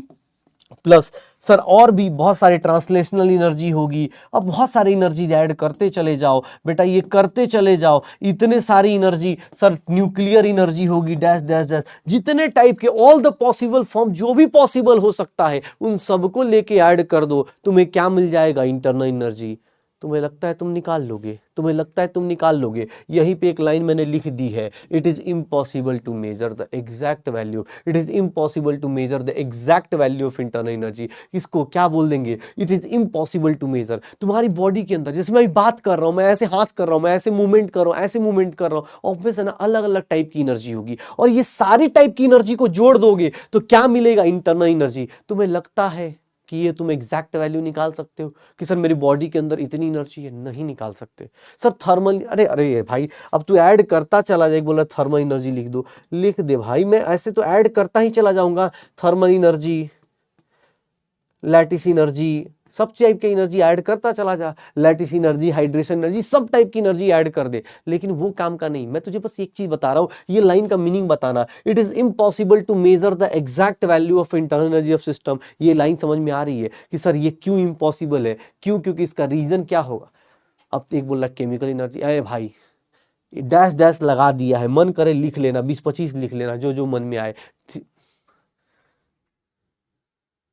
ठीक है, चैट सेक्शन में ऑफ कर दूंगा, जडेजा आउट कर दिया इन लोगों ने, पहले बता रहा हूं। सोलर एनर्जी मैकेनिकल, लिख लो तुम लोग, सोलर एनर्जी, मैकेनिकल एनर्जी सब लिख दो, पहले लिख दो। यहाँ क्या लिखा है, टोटल फॉर्म्स ऑफ एनर्जी, सब लगे पड़े हैं। सर मैकेनिकल छूट गया, इलेक्ट्रिकल छूट गया, कंप्यूटर साइंस का एनर्जी छूट गया।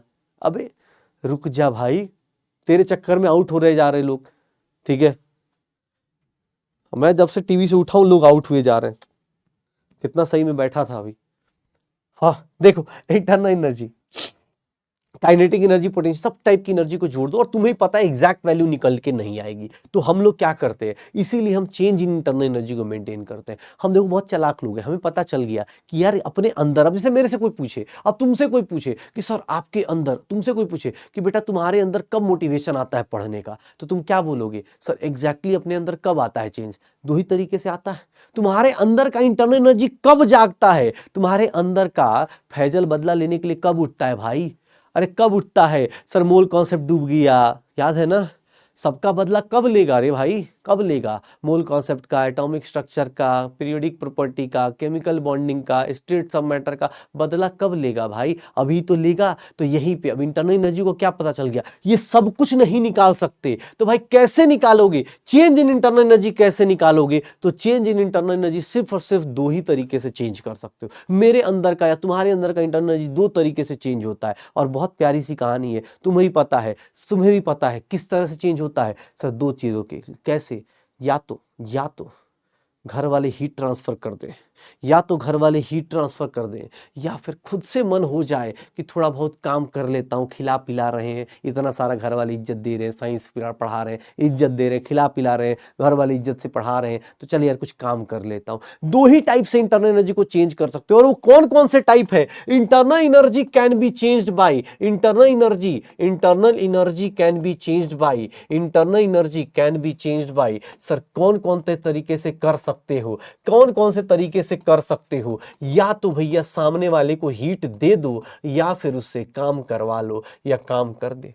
तुम्हें पता है कुछ लोगों के काम केस में हीट वर्क करता है, और कुछ लोगों के काम में अंदर से मर कर जाता है कि पढ़ ही लेते हैं यार, टीचर भी बोल रहा है, माँ बाप भी बोल रहे हैं, पढ़ ही लेते हैं, कुछ ना कुछ तो कर ही लेते हैं। तो तेरे अंदर का शैतान या तेरे अंदर का पढ़ाई वाला बंदा कब जगेगा, जब उसके अंदर ये दो चेंजेस आए। मतलब इंटरनल एनर्जी को हम चेंज करने चलते हैं तो हमें पता होता है कि सिर्फ दो ही लोगों से चेंज करते हैं, दो ही लोगों के लिए चेंज करते हैं, ठीक है, हाँ दो ही लोगों के ऊपर चेंज करते, ठीक है। तो ये अपने पास चीजें आ जाएंगी कि भाई ये अपने को निकालना होता है। कुछ लोगों का इंटरनल जैसे होता है ना कि हाँ कुछ लोगों का जग जाता है, एक बोल रहा है सर सबका बदला लेंगे सिलेक्शन लेके, बहुत बढ़िया बेटा, हम तो यही चाहते हैं, ठीक है, हम भी यही चाहते हैं कि सिलेक्शन लो, हमें कौन सा लग रहा है, ठीक है, ठीक है।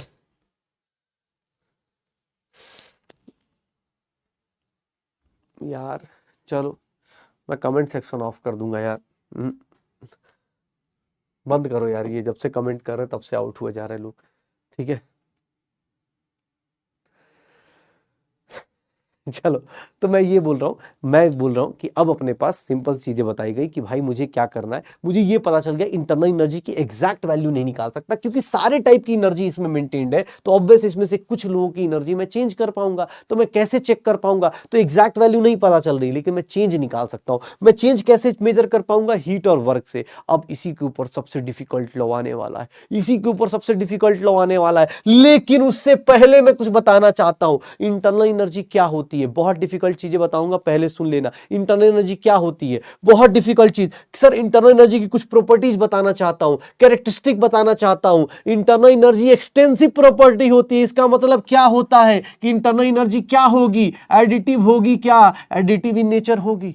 इंटरनल एनर्जी स्टेट फंक्शन है। स्टेट फंक्शन का मतलब क्या होता है कि सर ये पाथ्स के रास्ते से इंडिपेंडेंट ऑफ पाथ होगी। इसका मतलब क्या होगा, ये इंडिपेंडेंट ऑफ पाथ होगा। सर देख लो, स्टेट फंक्शन का मतलब क्या होता है, does not depends on path. और अगर कोई साइक्लिक प्रोसेस है, साइक्लिक प्रोसेस का मतलब क्या होता है बेटा, जिंदगी में पहली बार स्टेट फंक्शन टकराया है तुम्हारी लाइफ में, ये देख लो। अगर तुम यहां से चले और यहां से चले और यहीं पे घूम के पहुंच गए, तो तुम्हारी जिंदगी में इंटरनल एनर्जी का चेंज क्यों आएगा, जीरो क्यों आएगा, बिकॉज ये क्या है, स्टेट फंक्शन है।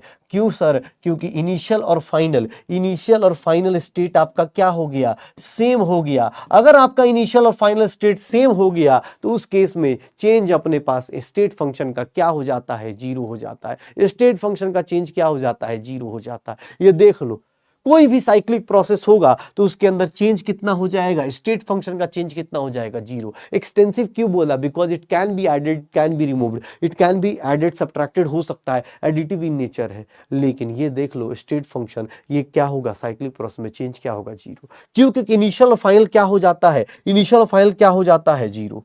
पक्का? श्योर हो? डिस्प्लेसमेंट क्या हो जाएगा? देख रहे हो कितना डिफिकल्ट है? देख रहे हो कितना डिफिकल्ट है? कितना डिफिकल्ट है? श्योर हो? क्वेश्चन करें। साइक्लिक प्रोसेस मतलब जहां से चले वहीं पहुंच गए, साइक्लिक मतलब वहीं पे पूरा घूम के पहुंच जाओ। हम उन स्टूडेंट्स को compete कर सकते हैं जो ऑफलाइन कोटा में पढ़ रहे हैं, एकदम उससे ज्यादा compete कर सकते हो। तुम तो बहुत रिलैक्स हो, वहां तो एग्जाम ही बंद हो चुके हैं, बहुत सारी चीज चलती है बेटा, वहां का स्ट्रगल अभी तुम्हें पता नहीं है, दिक्कत होगा। चलो, मैं ये बोल रहा था, मुझसे किसी ने बोल दिया कि सर ये अपने पास स्टेट फंक्शन हो गया।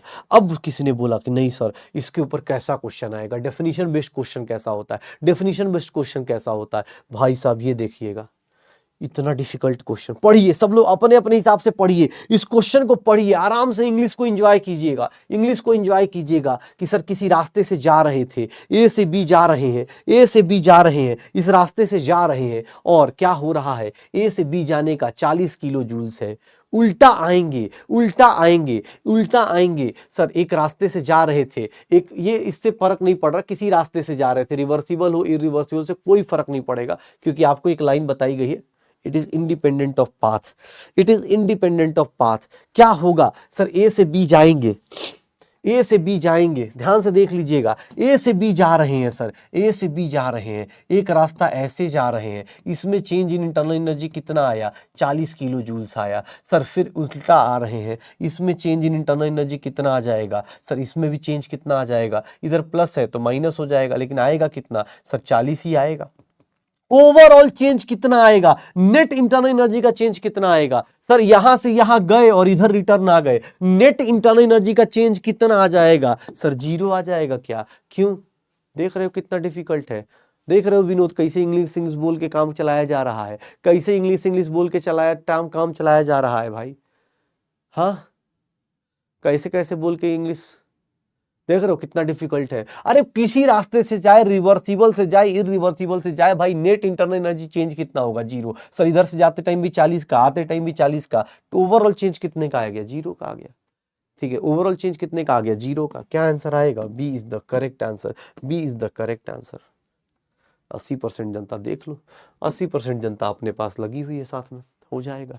इंटरनल एनर्जी की बात कर रहे थे, इंटरनल एनर्जी की बात कर रहे थे, इंटरनल एनर्जी में क्या हो रहा था? इंटरनल एनर्जी का चेंज मेजर नहीं कर सकते हो। तुमने अभी कितना डिफिकल्ट लॉ पढ़ा था? जीरोथ लॉ पढ़ा था तुमने, अभी जीरोथ लॉ पढ़ा, उससे भी खतरनाक लॉ, उससे भी खतरनाक चीज पढ़ा दी, इंटरनल एनर्जी। ये अंदर की एनर्जी है, सारी एनर्जीज को ऐड कर दोगे तो इसी को बोलते हैं इंटरनल एनर्जी। इसके बारे में एक चीज पढ़ी कि ये स्टेट फंक्शन है, ये एक्सटेंसिव प्रॉपर्टी है। सर ये पाथ पर डिपेंड नहीं करता। इसके बारे में एक चीज और पढ़ी कि इसकी एग्जैक्ट वैल्यू नहीं डिटरमाइन कर सकते, लेकिन इसके अंदर चेंज निकाल सकते हो। और वो चेंज कैसे आएगा? इसके लिए सबसे ज्यादा डिफिकल्ट चीज, सबसे ज्यादा डिफिकल्ट चीज बताता हूं, और वो है मेरा first law of thermodynamics. Oh my God, कितना डिफिकल्ट लॉ है। देखिएगा, पहला law of thermodynamics, zeroth law को छोड़ दीजिए, उससे भी खतरनाक लॉ आपका इंतजार कर रहा है। इसको क्या बोलते हैं? ये किस पे बेस्ड है? Law of conservation of energy. अरे कुछ को याद आ रहा है क्या? कुछ याद आ रहा है क्या?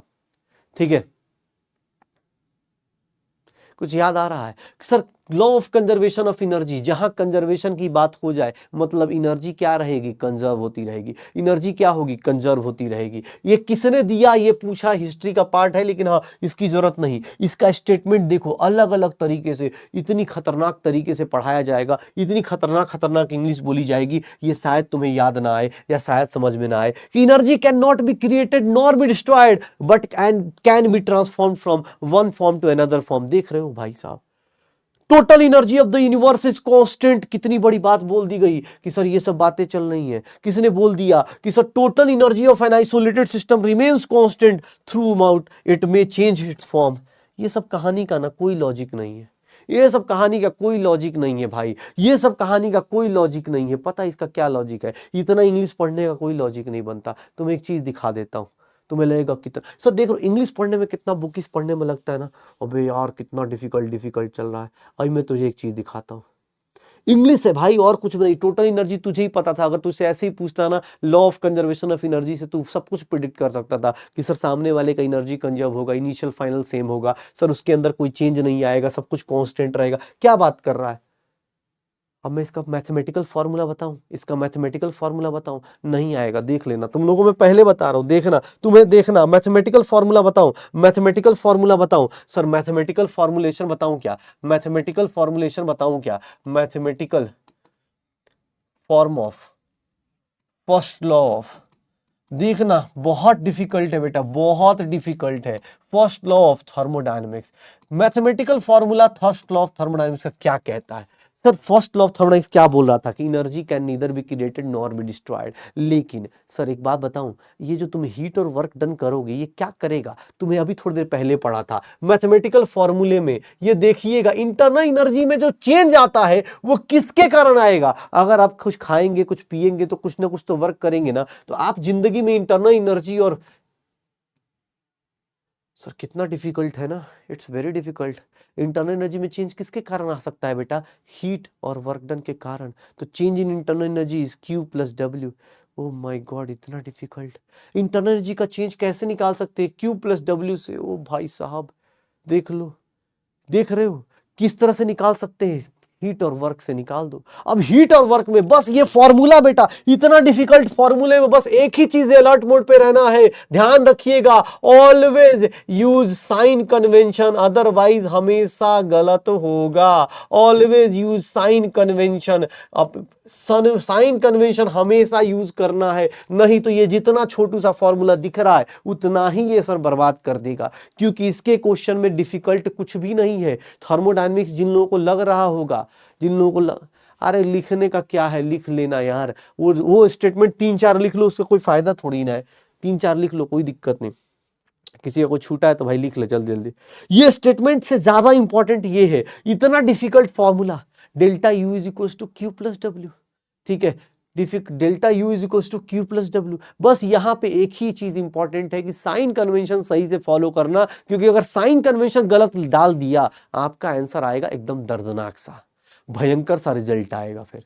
ठीक है, Q प्लस W कितना डिफिकल्ट है ना, कितना डिफिकल्ट है ये। सर व्हाट इज अपने पास ये डेल्टा यू का चेंज। अब क्वेश्चन देखना कैसे दिया जाएगा, ये देखो इतना डिफिकल्ट न्यूमेरिकल शायद ही कर पाओ। A system absorbs 500 joule of heat, 500 joule of heat and does 200 joule of work, does 200 joule of work, calculate the internal energy change, calculate the change in internal energy, calculate the change in internal energy, calculate the change in internal energy।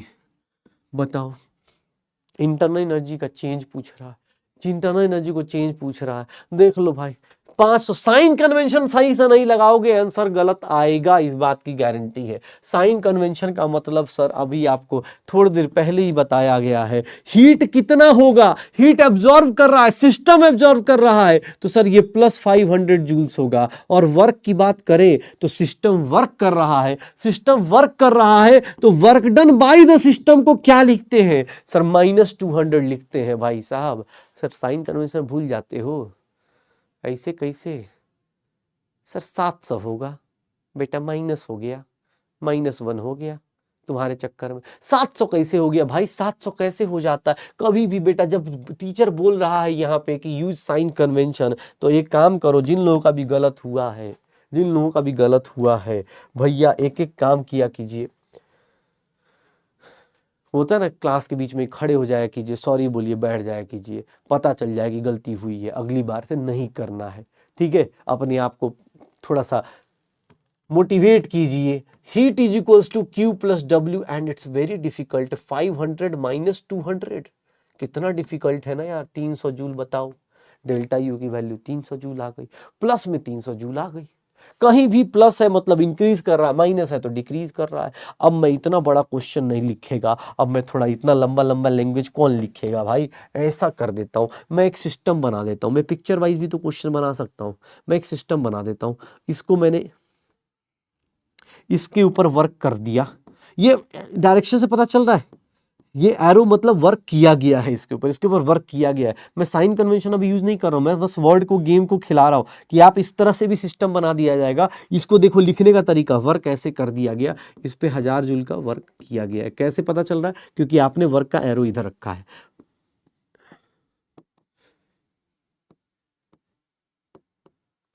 ये heat release किया गया है, heat absorb हुआ है, और मुझे यहाँ पे डेल्टा यू बता दीजिए, क्यू प्लस डब्ल्यू करके आंसर बता दीजिए, डेल्टा यू बता दीजिए क्या होगा, क्या होगा। इंटरनल एनर्जी का यूनिट क्या होगा बेटा, एनर्जी है, एनर्जी का यूनिट क्या होता है, जूल्स होता है, इलेक्ट्रॉन वोल्ट होता है, जूल्स कैलोरी सब कुछ वही होगा, इंटरनल एनर्जी का यूनिट वही होगा। क्या होगा डेल्टा यू, पहले एक चीज बताओ, डेल्टा यू ये होगा, इस क्वेश्चन को अगर सॉल्व करने जाओगे, अगर इस क्वेश्चन को सॉल्व करने जाओगे, इस क्वेश्चन को अगर सॉल्व करने जाओगे तो क्या मिलेगा, डेल्टा यू की वैल्यू निकालने जाओगे, इस क्वेश्चन में डेल्टा यू की वैल्यू निकालनी है, कैसे निकालोगे, इस क्वेश्चन का सॉल्यूशन क्या होगा। पहले तो हीट देखो, हीट क्या है सर, रिलीज हो रहा है तो हीट -200, और वर्क डन क्या होगा, ऑन द सिस्टम हो रहा है तो वर्क डन क्या लिखोगे, 1000 जूल्स। और सर इतना डिफिकल्ट न्यूमेरिकल, इतना डिफिकल्ट न्यूमेरिकल सर, जिसको करने में देख रहे हो हाथ कांपने लग रहे हैं सर, क्वेश्चन करते करते अगर हाथ कांपते हो तो वो समझो कि नीट का सताया हुआ है। अभी भी बोल रहा है 1200, 1200 कैसे आएगा भाई, 1200 कैसे आएगा, 1000 + 200 1200 नहीं होता, 1000 - 200 800 होता है। माइनस कैसे आया, साइन देख लीजिए, हीट निकल रहा है, वर्क हो रहा है, एरो इंडिकेशन पता होता है ना, रोड रोड पे चलते चलते एरो दिया जाता है ना भाई, ऐसा थोड़ा ना कि सर लेफ्ट बोल के राइट टर्न, ऐसा कहीं थोड़ा ना दिया। तो गवर्नमेंट मजाक कर रही थी कि राइट, ऐसे राइट टर्न लिख के और ऐसे लिखा हुआ है, ऐसे लिखा हुआ, ठीक है, ऐसा थोड़ा होता है कि राइट बोल के लेफ्ट लगा दे साइन, सर 0 हो गया, गवर्नमेंट ने मजाक कर दी, कैसा लगा मेरा मजाक, गवर्नमेंट वहां पूछ रही है कि राइट बोल के लेफ्ट का टर्न लगा देते हैं, ऐसा थोड़ी ना होता है भाई। ये इसका मतलब क्या है, बाहर की तरफ हीट बाहर निकल रहा है, इधर का मतलब क्या होता है, वर्क हो रहा है, ठीक है, हो जाएगा। हाँ अरे भाई साहब, हिंट इतना डिफिकल्ट डिफिकल्ट चीजें पढ़ा रहा हूँ यार, अभी बोल रहा है कि सर हो जाएगा, ऐसे थोड़ा ही ना होता है, डिफिकल्ट पढ़ाऊंगा भाई, अभी तो डिफिकल्टी शुरू हुई है, अभी तो चीजें शुरू करी है मैंने। उसके बाद अभी एक चीज देखना, अब जीरोथ लॉ पढ़ा चुका हूँ, फर्स्ट लॉ पे बात कर रहा हूँ, अब मुझे एक चीज बतानी है, इंटरनल एनर्जी तुम्हारी अंदर की बढ़ेगी, तुम क्या करोगे, चलो अपने आप से बताओ। अगर तुम्हारे अंदर का इंटरनल एनर्जी बढ़ जाए, चलो मुझे बताओ, अगर मैं सीधा सीधा लिखूं कि सर डेल्टा यू, अगर चलो अब ये तो पता चल गया, डेल्टा यू अगर पॉजिटिव आ गया मतलब इंटरनल एनर्जी क्या हो रही है, ध्यान से सुनना, अगर डेल्टा यू तुम्हारा पॉजिटिव आ गया तो इंटरनल एनर्जी क्या हो रही है, इंक्रीज हो रही है। इंटरनल एनर्जी इंक्रीज होगी तो तुम क्या करोगे भाई, ऑब्वियस है ना, अंदर का मान लो तुम्हारे खूब पढ़ाई कर रहे हो, खूब पढ़ाई कर रहे हो, तुम क्या करोगे, अगल बगल को लाके समझाते हो ना कि भाई लुकना, इधर आ भाई, इधर आओ, ठीक है, इंटरनल एनर्जी बढ़ेगी ना, तुम क्या करोगे, अपने आप का अपने होता है ना कि टेम्परेचर क्या होगा, टेम्परेचर ऑफ द सिस्टम क्या करोगे, इंक्रीज करेगा, टेम्परेचर ऑफ सिस्टम क्या करोगे, इंक्रीज करोगे। क्यों, क्योंकि तुम्हारी इंटरनल एनर्जी बढ़ रही है। अरे सर डेल्टा यू पॉजिटिव है, तुम क्या करोगे, खुद का टेम्परेचर बढ़ाओगे, मतलब सर तुम्हारा टेम्परेचर बढ़ता चला जाएगा, temperature final greater than temperature initial आ जाएगा। अगर डेल्टा यू की वैल्यू बढ़ती है, डेल्टा यू की वैल्यू पॉजिटिव होती है तो डेल्टा टी की वैल्यू क्या हो जाती है, ग्रेटर देन 0। अगर डेल्टा यू पॉजिटिव हुआ मतलब तुम्हारा अंदर का टेम्परेचर क्या होगा, आदमी मंद मंद मुस्कुराता रहता है, उसको लगता है अरे भाई साहब, पता चल जाता है कि हाँ यार सिलेक्शन होने वाला है, तो ऑब्वियस है ना, अगर सिलेक्शन होने वाला है पता चल जाए तो सर अपने को, आदमी को लगता है अरे भाई बस वेट कर रहे हैं। निगेटिव होगा तो डेल्टा टी की वैल्यू क्या होगी, लेस देन 0, मतलब फाइनल टेम्परेचर क्या हो जाएगा, लेस देन इनिशियल टेम्परेचर। यहाँ पे मैं बोल सकता हूँ इंटरनल एनर्जी डिक्रीज कर रहा है मतलब टेम्परेचर क्या हो रहा है, डिक्रीज कर रहा है, टेम्परेचर क्या हो रहा है, डिक्रीज कर रहा है, पक्का टेम्परेचर क्या हो रहा है, डिक्रीज। अच्छा एक बात बताओ, अगर अगर डेल्टा टी जीरो हो गया, अगर डेल्टा टी जीरो हो गया, अगर डेल्टा टी जीरो हो गया, तो इसका मतलब फिर ये देखो, ये निगेटिव तो ये निगेटिव, ये निगेटिव तो ये निगेटिव, तो इसका मतलब क्या हो गया, डेल्टा यू क्या हो जाता है, zero. Sir delta T negative कब जीरो कब होता है, इसको कौन सा प्रोसेस बोलते हैं, आइसोथर्मल प्रोसेस बोलते हैं। इसको कौन सा प्रोसेस बोलते हैं, आइसोथर्मल प्रोसेस बोलते हैं। याद करो, अगर डेल्टा टी जीरो हो गया, डेल्टा टी जीरो मतलब टेम्परेचर क्या है, कांस्टेंट, और टेम्परेचर कांस्टेंट है, टेम्परेचर कांस्टेंट हुआ, जहां पे टेम्परेचर कांस्टेंट हुआ, टेम्परेचर कांस्टेंट हुआ, सर देख लीजिएगा, सर ये सारी चीजें, अब ये सारी चीजें, ये सारी चीजें किसके लिए पढ़ रहे हैं, अपने लिए। हाँ भाई अपने लिए ही पढ़ रहे हैं, लेकिन ये सारी बातें किसके लिए सही होती हैं, ये जो सारी बातें हैं किसके लिए पढ़ी जा रही हैं, आइडियल गैस के लिए।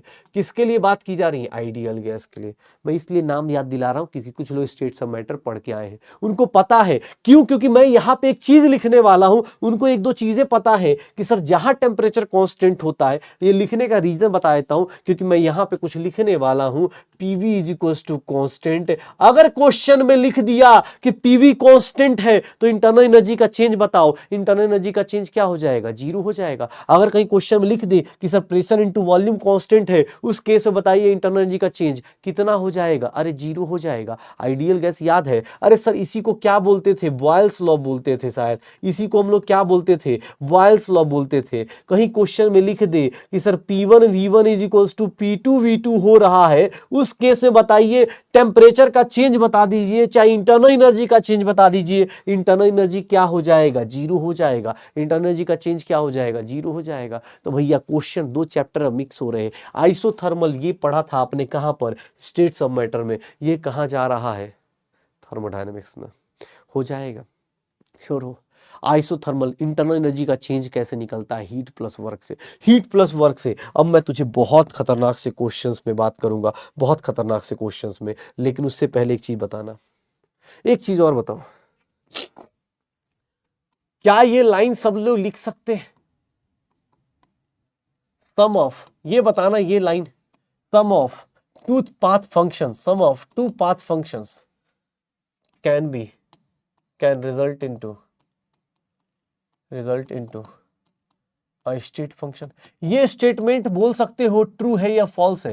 क्या ऐसा पॉसिबल हो सकता है कि दो पाथ फंक्शंस को अगर ऐड करेंगे, अगर दो पाथ फंक्शंस को ऐड करेंगे तो इससे रिजल्ट में अपने पास क्या मिल जाए, स्टेट फंक्शन मिल जाए। क्या ऐसा हो सकता है कि दो पाथ फंक्शंस को ऐड किया जाए, तो ये स्टेटमेंट बस ये बता दो ट्रू है या फॉल्स है, ये स्टेटमेंट बस बता दो ट्रू है या फॉल्स है। क्या होगा, क्या होगा, ट्रू है या फॉल्स है, क्या होगा, क्या होगा, ट्रू है या फॉल्स है। ट्रू हो सकता है, क्यों, क्योंकि सर इसका रीजन बताता हूं। ये देखो सर, दो पाथ फंक्शन कौन कौन से, हीट और वर्क को अगर ऐड करते हो तो क्या हो जाएगा, डेल्टा यू हो जाएगा। हीट और वर्क को ऐड करते हो, दो पाथ फंक्शंस को ऐड करते हो तो एक स्टेट फंक्शन मिल रहा है। तो ये स्टेटमेंट क्या है, ये स्टेटमेंट क्या है, ये ट्रू स्टेटमेंट है, ये ट्रू स्टेटमेंट है। कैसे, बाई एग्जांपल्स आपके सामने। दो पाथ फंक्शंस को अगर ऐड कर दोगे, दो पाथ फंक्शन को ऐड कर दोगे तो एक स्टेट फंक्शन बन सकता है। ये आपके सामने आइडियल गैस के केस में बाकी सब कुछ स्टेट फंक्शन का बता सकते हो। मैं एक बहुत डिफिकल्ट क्वेश्चन दूंगा, इतना डिफिकल्ट क्वेश्चन तुम सोच भी नहीं सकते। चलो मैं तुम्हें एक चीज दिखाता हूं, मैं तुम्हें एक चीज दिखाता हूं, इतना डिफिकल्ट क्वेश्चन। चलो बताओ, इस क्वेश्चन का आंसर बताओ।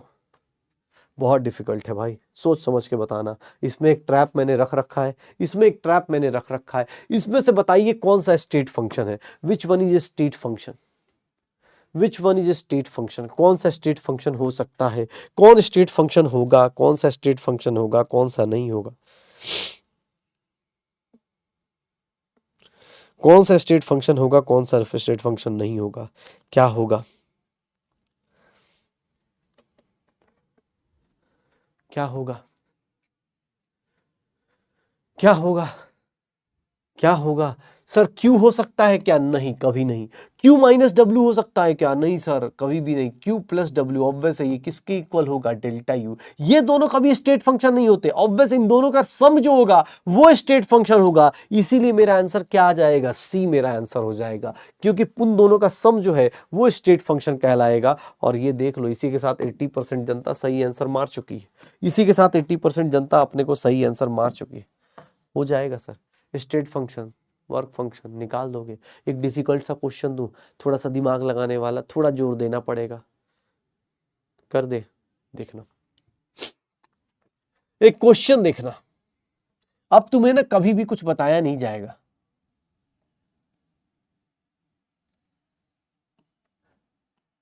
देखो, पिक्चर देख के डर लगना कुछ लोगों का शुरू होता है।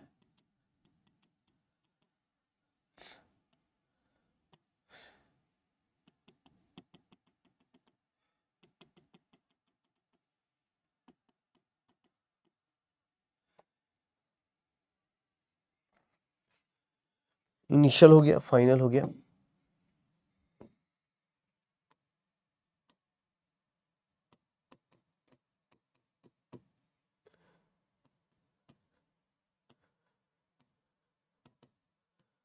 हीट गिवन टू सिस्टम,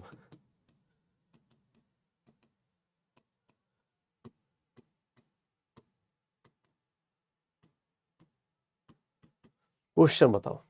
ये पिस्टन है, ये पिस्टन है, ये पिस्टन है, अपने पास ये पिस्टन है, इसका इनिशियल दिया है, ये फाइनल दिया है। ये पिस्टन मूव कर सकता है, ये पिस्टन इधर से इधर मूव कर सकता है, इधर से इधर जा सकता है। इनिशियल कंडीशन ये दी है, फाइनल कंडीशन ये दी है। एग्जाम हॉल में थोड़ा सा ट्रिक लगा दिया गया है, थोड़ा सा ट्रिक लगा दिया गया है। वो वर्क डन का साइन कन्वेंशन आपको खुद से सोचना पड़ेगा, वर्क डन का साइन कन्वेंशन खुद से सोचना पड़ेगा। और वर्क डन का साइन कन्वेंशन क्या आ जाएगा? वर्क डन का साइन कन्वेंशन क्या आ जाएगा वो देख लो अपने पास।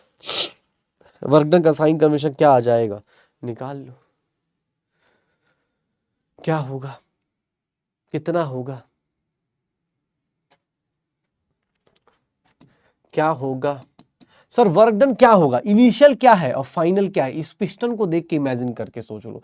सर इनिशियल से फाइनल कंप्रेशन हो रहा है क्या? Sir work done on the system चल रहा है क्या? कैसे पता चला? सर इनिशियल जो है उसका वॉल्यूम ज्यादा है, फाइनल का वॉल्यूम कम है। ऑब्वियस है ना सर, कंप्रेस कर रहे होंगे, work done on the system होगा तो ये वैल्यू कितनी हो जाएगी? 300 जूल्स। क्योंकि आप किसी को धक्का दोगे तो ऑब्वियस है ना, उसका वॉल्यूम क्या हो रहा है? कंप्रेस हो रहा है। Work done on the system है, ये इधर से इधर जा रहे हैं, कंप्रेस कर रहे हैं, कंप्रेस कर रहे हैं, तो work done on the system कितना हो जाएगा? प्लस 300। और अगर मैं हीट की बात करूं, अगर मैं हीट की बात करूं तो हीट गिवन टू सिस्टम लिखा हुआ है। अगर हीट दे रहे हो तो सामने वाला कितने मजे में है कि sir work done by the system, heat done by the system, heat given to system, delta U की वैल्यू क्या आ जाएगी? Q प्लस W आ जाएगी, and that will be 800 joules आ जाएगा। इसको क्या लिख देंगे? 800 जूल्स लिख देंगे। ये क्या हो जाएगा? 800 जूल्स हो जाएगा, 800 जूल्स आ जाएगा। हो जाएगा सर, 800 जूल्स लग जा रहा है, पता चल रहा है, श्योर हो? देख लो, ये देख लो भाई, निकल जाएगा अपने को। Heat work done on the system, work done on the system, work done on the system और हीट ऑन द सिस्टम निकाल सकते हो सर। ये हीट ऑन द सिस्टम निकाल सकते हो। कभी भी कोई क्वेश्चन मिल जाए तो समझ जाना भाई इसको कैसे अटेम्प्ट करना है, कैसे अटेम्प्ट करना है। पिस्टन क्या होता है भाई? मूव करता है, जो ऐसे ऐसे मूव करेगा ना भाई, जो ऐसे ऐसे मूव करने वाला है वो निकाल देंगे। निगेटिव कैसे हुआ? बिकॉज पॉजिटिव कैसे हुआ? पॉजिटिव इसलिए हुआ क्योंकि sir work on the system दिख रहा है, बाई पिक्चर भी आपको work done on the system दिख रहा है, इसीलिए हम लोग बात कर रहे थे। श्योर हो? साइन कन्वेंशन एक बार और याद दिला देता हूं जिन लोगों को लगता है, प्लीज देख लीजिए, ये रहा आपके पास। Sir following sign convention are to be followed. Sir heat कब लेते हैं? हीट को पॉजिटिव कब लेते हैं? ध्यान से देख लीजिएगा एग्जाम हॉल में। हीट पॉजिटिव कब लेते हैं? जब सिस्टम गेन कर रहा हो। निगेटिव कब लेते हैं? जब सिस्टम लूज कर रहा हो।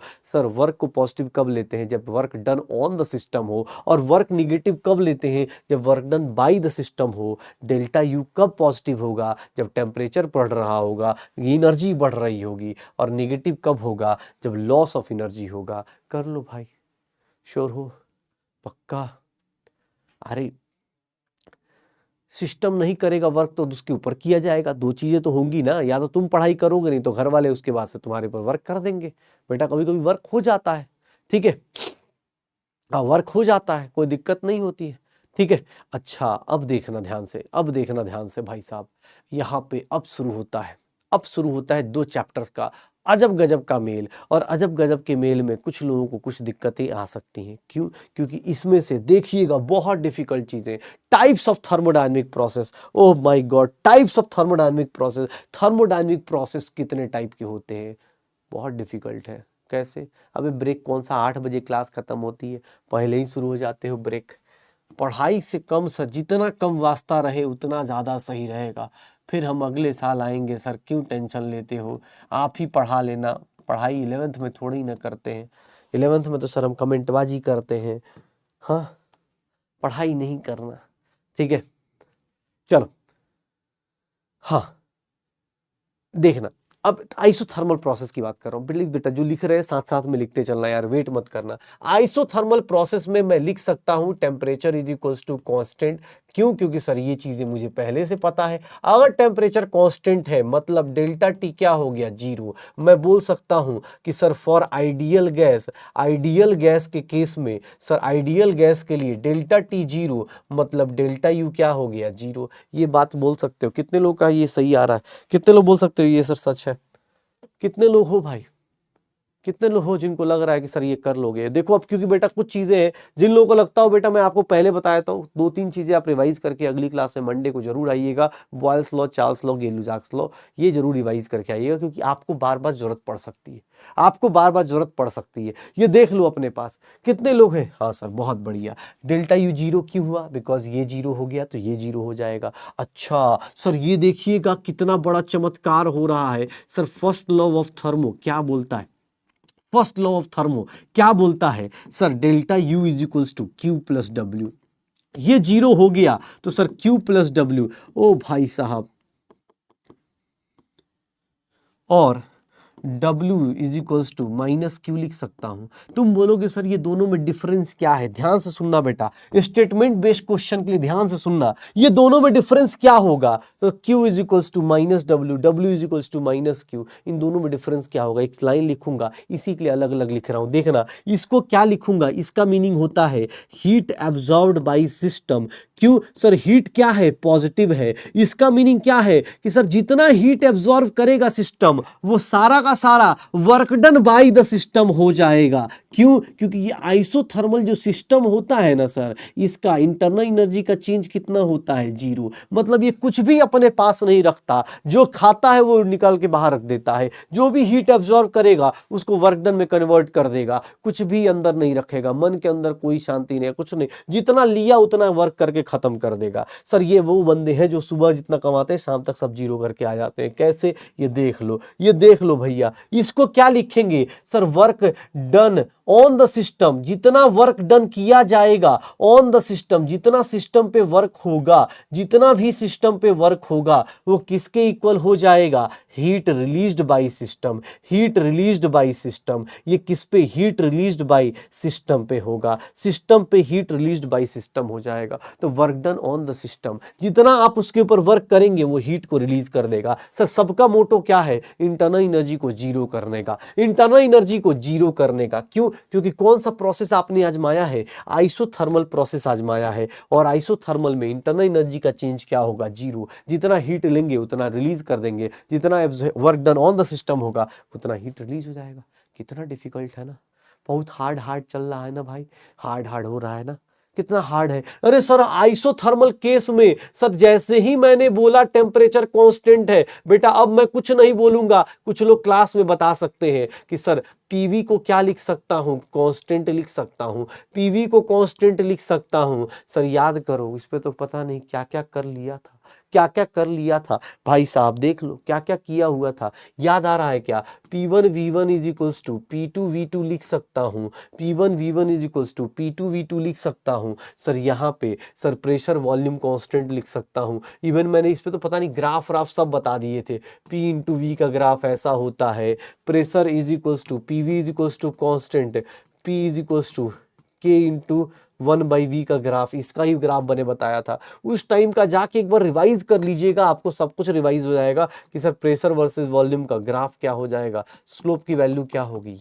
ये जो साइड में मैंने लिखा है मुझे नहीं आता, साइड में जो लिखा है भाई साहब ये देख लो, आपको अपने आप से देख लो, पूछ लो कि आता है या नहीं आता, क्योंकि अब मुझे भी नहीं आता।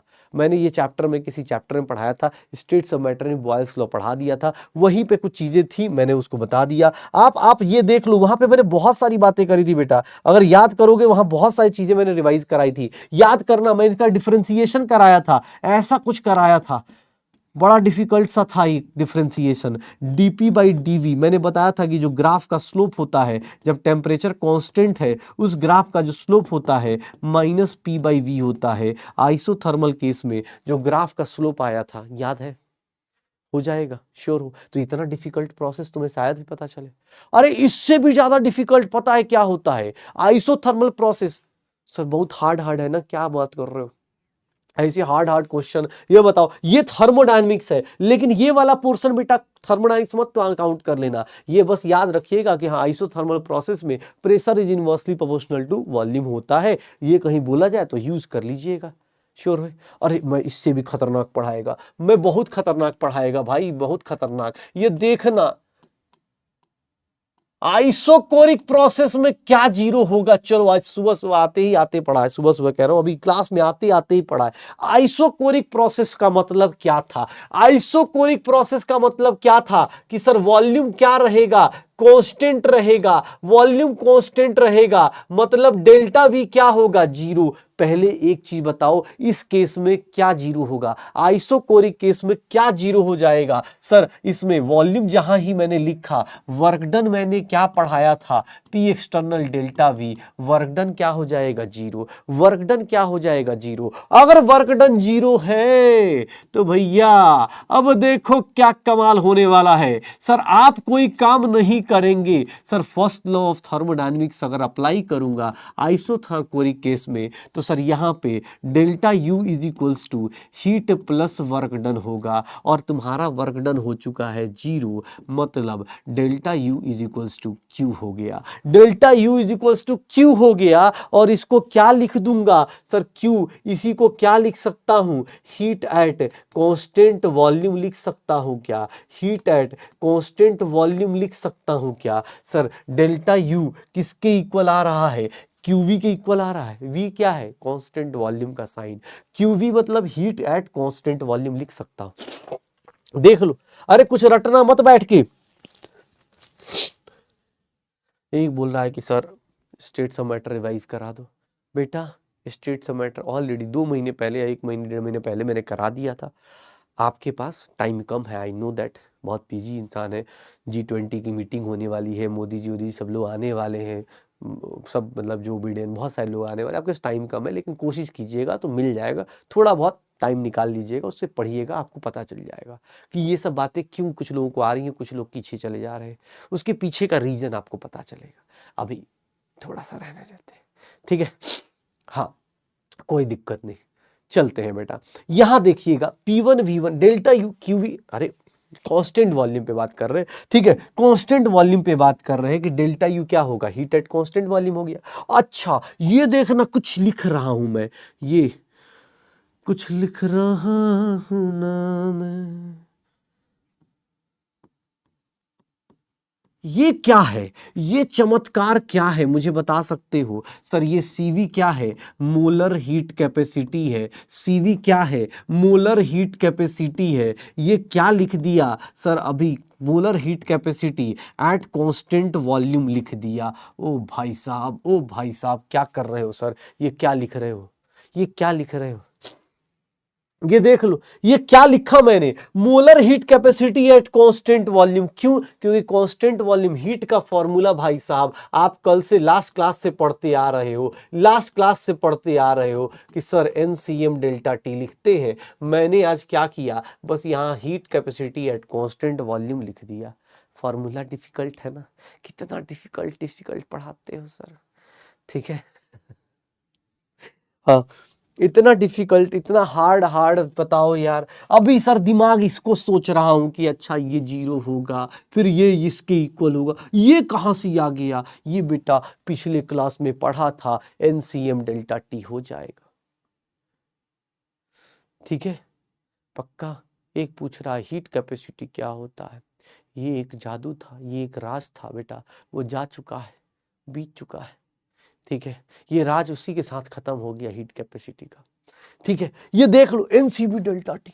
अरे भाई साहब ऐसी ऐसी बातें होने लगी। डेल्टा यू याद रखिएगा, कोई पूछ देना कि भैया देख सबसे ज्यादा इंटरनल एनर्जी चेंज कब करेगा, चल खुद से सोच। सबसे ज्यादा मैक्सिमम इंटरनल एनर्जी का जो चेंज आएगा ना, मैक्सिमम इंटरनल एनर्जी का जो चेंज आएगा ना, वो इसी केस में आएगा। क्यों? क्योंकि देखना कितना आराम से जिंदगी जी रहा है ये इंसान।